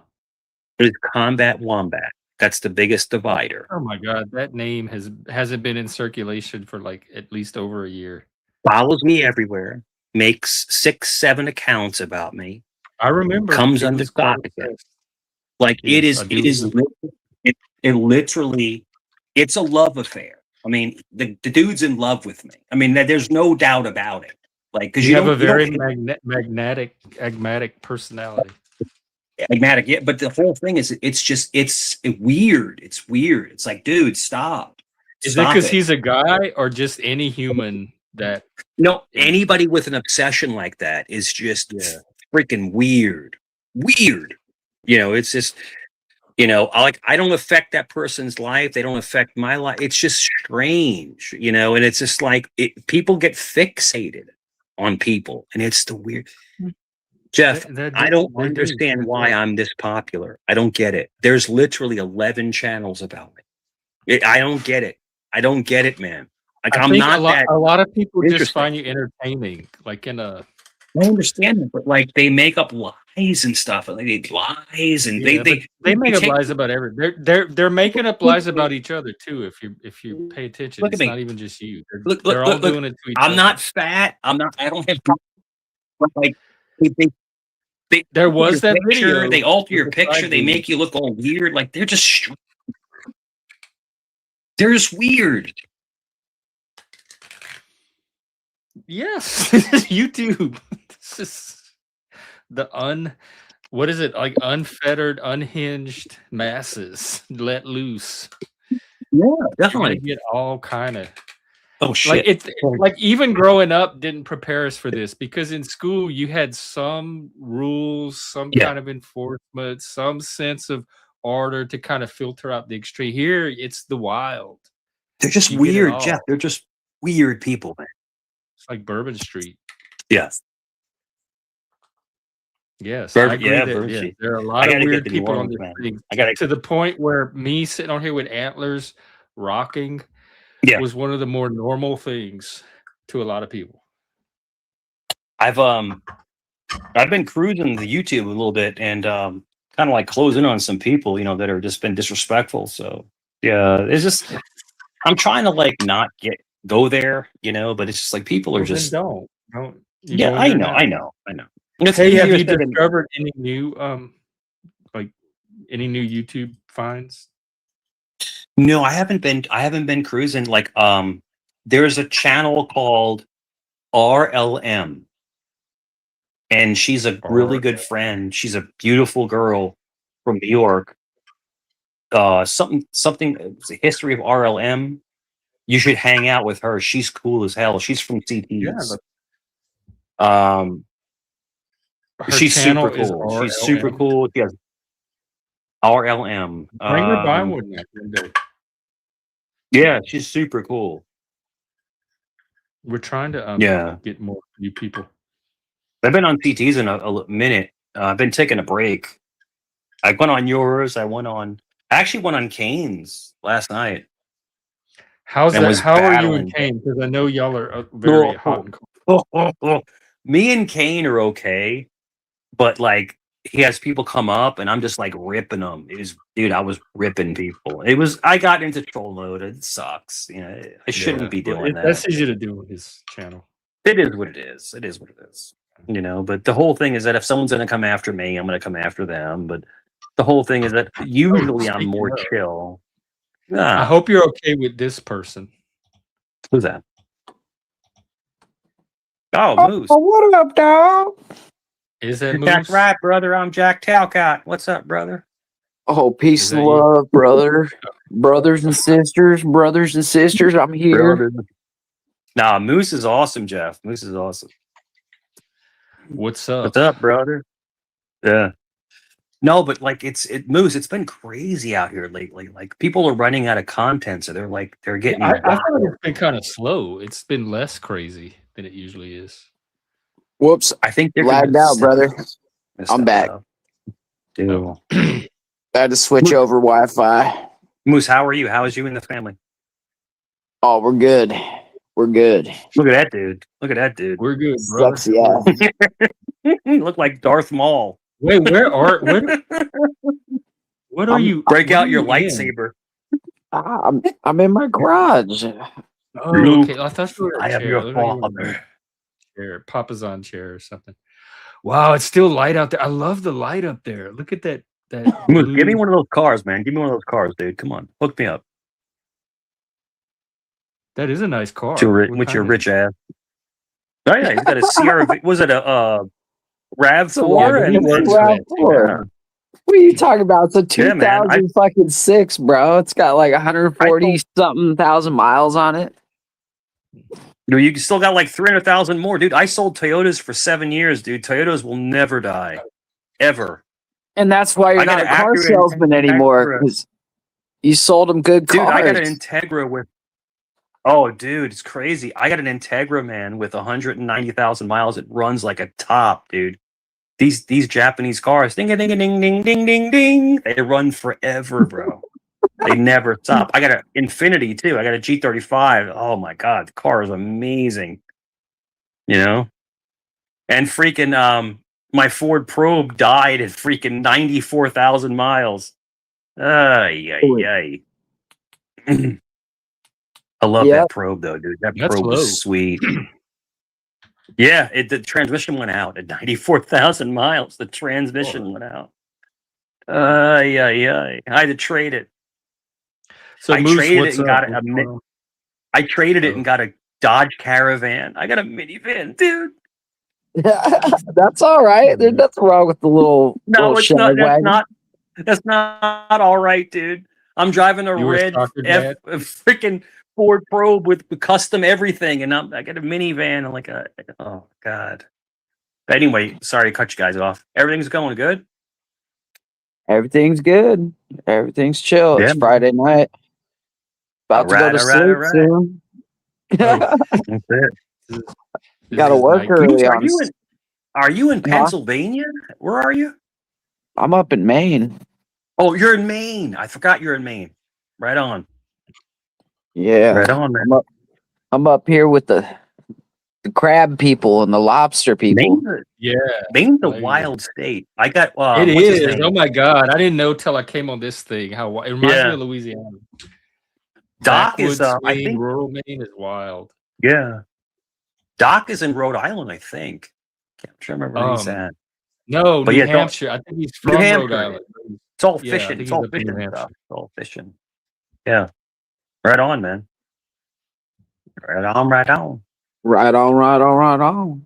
No, but you know, the Moose, the whole thing, YouTube's been crazy lately, man. It's been wild, man. It's been a wild scene. You know? I feel like it's kind of been in a lull. I don't know if people are out or just not around or hanging out on other channels, but it just seems like Man, Talcott's he's gone down the drain. Boring. What's going on with him? No good guess. Boring. Is it the same little crowd? Same bullshit every day. Yeah. People get tired of it. They get over the same nonsense. Like I went there a bunch of times, and I'm just like, this is mundane, as we would say. It's just You need to keep your content fresh. Yeah. Like long term, like if you have long term ambitions. That's what I'm running into. I mean, like the whole trying to like life coach people while you're like, I don't even want to get into his life, but just life coaching somebody while you're not in a position to like he should be life coached. I think that's the problem I have. Well, he and I were gonna try like do a swap there for a while. We talked about it. We were gonna try to help each other out. Is that something that's one of them Southern things, right? Swap meets. Oh well, yeah. Well, I guess I don't know. I thought swap meets were everywhere. That's like when you have a big building and everybody goes put up their little. Hey, I'll be back, guys. Back. But what? Leaving. Shit, I forgot what I was gonna say. What? Where is he now? Because last time he was like sleeping on Barney's couch or something, or Barney was on his couch. Barney was on his couch. Wow. Oh, I think he was on Barney's. He was down there. I think Barney was helping him out or something. So and he was in a hotel room. He would like stream from his hotel. So what is his situation right now? I don't know. I should ask my AI bots to figure it out. They probably know from all the data you fed it. Yeah, like I don't even know what's going on with him or what his life situation is.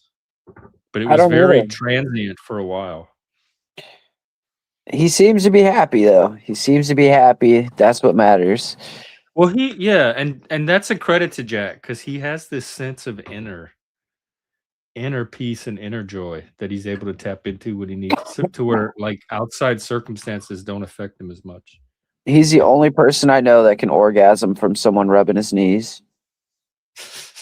His own knees? That's what he said. He said it one time on the stream. He could give himself an orgasm or something like that. From Jack, we never talked about that. I mean, I'm paraphrasing here, so Yeah, well, next time he's on, I want to know more. See, that's new content. We haven't done the orgasming from the knees story yet. rubbing the knees. Speaking of new content, what are you working on? I'm not sure yet. I'm not sure. I'm just playing around with the new tools, trying to get the lip sync right, and I'm doing some work on the Fallout stuff too. The okay. main one. So I ran out of credits until later tonight, but I'm trying to make it so it's more streamlined. So that way we were oh, go ahead. so that way like people can drop it that they could die essentially in the game and their character would be gone and they would have to have a new character and the story would go on with or without these people. Like the story is going to continue, the world is going to it doesn't revolve around them, the world continues on. They're just people in the world. And is this the role-playing version? Yeah. Yeah. Because we were talking about like trying to get some kind of game going anyway, and at least getting characters because you have this frame thing to work with. Yeah. So we might as well make it Fallout. We might as well just stick with the Fallout universe. I could send you the 5-minute character setup sheet or whatever. Yeah. Is it? It's just like a sheet that you walk through yourself, or does the AI actually take you through character creation? You walk through it yourself, but I should make it so that way the AI takes you through it. That's what I should do. Like the AI could just ask you questions, and depending on what you answer, it can generate your character. That's actually a really good idea. The abilities. And then maybe I was thinking about putting my one of my bots in your Discord, but the problem is what? Huh? Oh, go ahead. No, go ahead. Oh, the problem is I wouldn't want other people to use it all the time and like use all my credits up or whatever, and I wouldn't want them to abuse it because it's my little baby. Yeah. Well, almost no one uses the Discord. I don't even know how much activity it would even get. What does the bot do? What would it do? It does everything, Jeff. It just might do it very slowly. Like it would be a bot for the Fallout game. Yeah, like I could have it do that, but like mainly what I have it doing right now is like every day it reads through one book prior to 1950, and it takes everything from the book. It learns about the writer, or it takes apart like everything the writer does about the characters, how he sets up the plot, like how he makes the characters important, and then it gives me like a set of like terms that are not normally used in like modern day language, so that way I can like bring back some cool language and shit.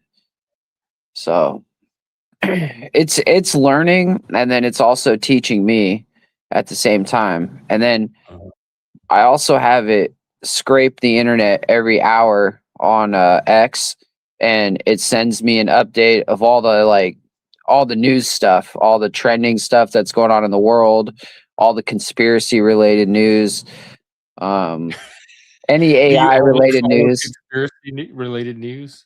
I mean, I figure because it trains itself over time, and so if it repeatedly does this task, eventually it's gonna have to like get good at bringing me the good conspiracy shit, or I'll just have to tell it it's not. It definitely makes good game material, like conspiracy stuff. Yeah, for game well, that's the whole point. It's this specific bot is my story builder bot. I'm trying to keep it set to just one thing. I'm going to start treating conspiracy theories as potential role play scenarios. So when someone comes on here and starts talking conspiracy, There you I'm gonna go. start See, thinking how to work it into the game. But if you wanted to drop a bot in the gaming channel, I don't think anybody would use it. Hardly anyone goes in there. If you wanted like to do a practice dude, bot, but it's actually, that's dumb. a cool idea too. Is maybe turning the Discord, the gaming channel. I could put the bot in there, and the bot could start the story, and then like Yeah. we could find a way to where each person will just contribute to the story, through text or whatever. Because we're just trying to get people gaming at all. We want to attract more gamer. In fact, do you want to do the pitch for what we're trying to do? We're trying to get players for this new game that's going to involve these I don't video have the characters. pitch yet. I wanna get like you to read it first, and then to make a character first, and get like see. Okay, and run. We'll run it in private, and if we could get RW, and then once you have like a better understanding of the game, and I have a better understanding of like how it works with people, then we could roll it through like the public. Because Okay, that sounds good. Yeah, I can. Once you have it ready to go, just send it to me or tell me what I need to do to start getting the character going. Because the one you had set up initially came with these pre-gens, and I had picked that survivalist guy, dude. But if I can build one from scratch, that might help me understand it even better. and then I also might be able to take the documents or whatever, put it in a chat GPT, and then have it just like ask you all the questions, and then have it create the character for you from the questions that it asks. I think for bringing in new people, that's going to be the ideal way, where they just it's like you're having a conversation. Like, tell me a little bit about yourself. What's your background? Okay, here's what, and then it would steer you toward a class and a race or whatever the Fallout version of that is.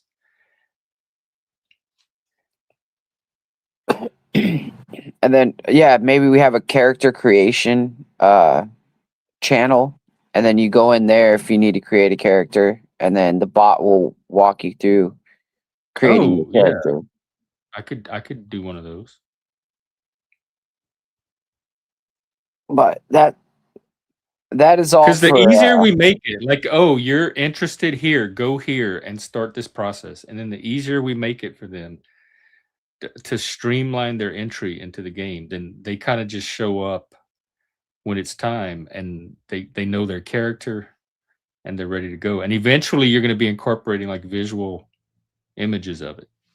yeah, that'd be badass. If like people give like a detailed description of what they're like looking for, we can make it, and then make little tokens for their characters and stuff. Yeah, and then video cutscenes, and who knows where it goes from there. Personalized tokens and figures, icons. Bobbleheads, we could sell them. Fun Pop, the Fun Pop studio is like 3 blocks from a house. We could go get Fun Pops made of all of our characters. That'd be badass. And we have another visitor on a Friday night. Hello. Hello, Miss Shift. Hi. Can you hear me okay? Hi. Yeah, how are you? Hi. We hear I'm you. I can hear you. How are you with Moose? Are y'all okay? Yeah, I'm fine. Hey. What's wrong with Moose? Who did I piss off recently? No, I never know who's beefing with who or not. Like, I know there's like drama No, and we history.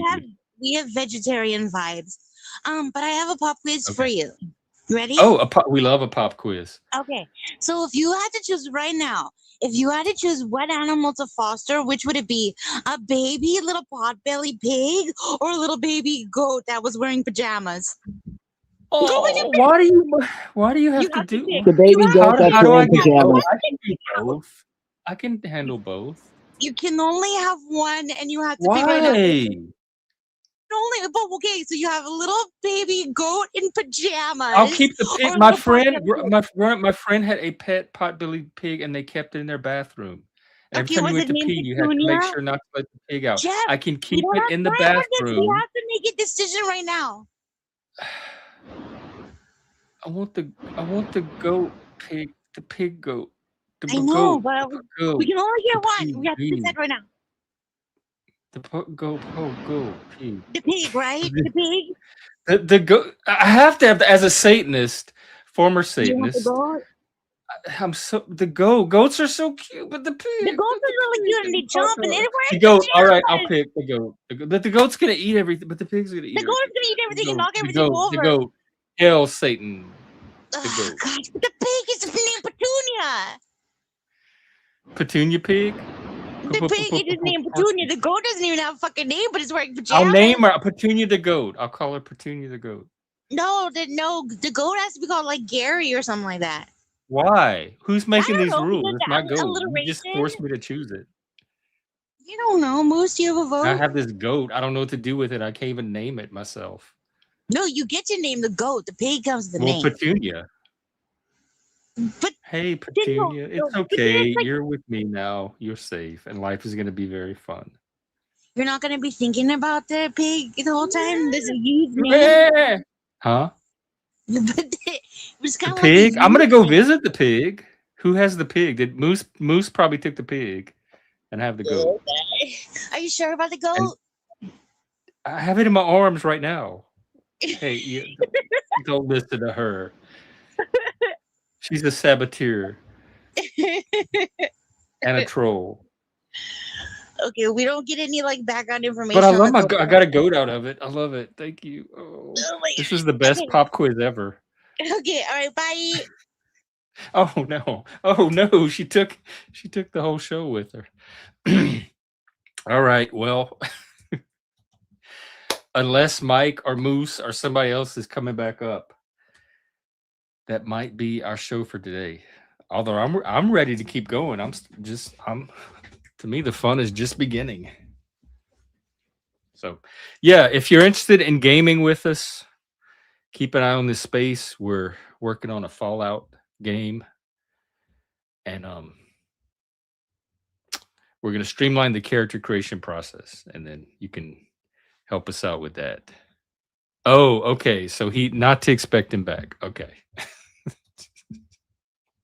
I thought he had to like dip out for personal reasons. He was wandering off. All right. Well, anyway, what time is it?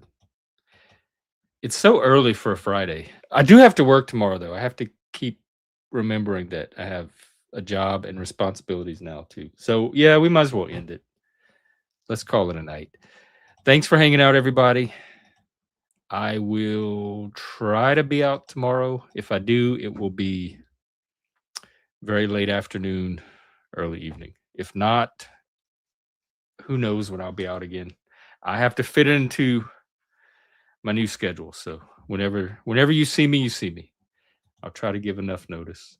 Anyway, have a good Friday. And hey, why don't we go out on some tunes?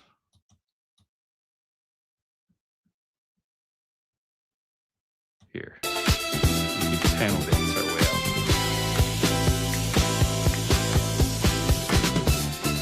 This was Friday night back in my day. When they had the Soul Train line. Okay, mental health tip. And this is a real one. It's helped me many times. If you're feeling down, feeling blue, feeling anxious, or you need a quick lift, go on YouTube, find you some old Soul Train videos. Dance line. Look specifically for the dance lines where the people take turns going through the line and they do their dance. Some of them do the robot. If that doesn't lift your spirits even slightly, or put a smile on your face, or give you some sense of joy, like in the spirit, then come back and talk to me about it. I want to hear about it.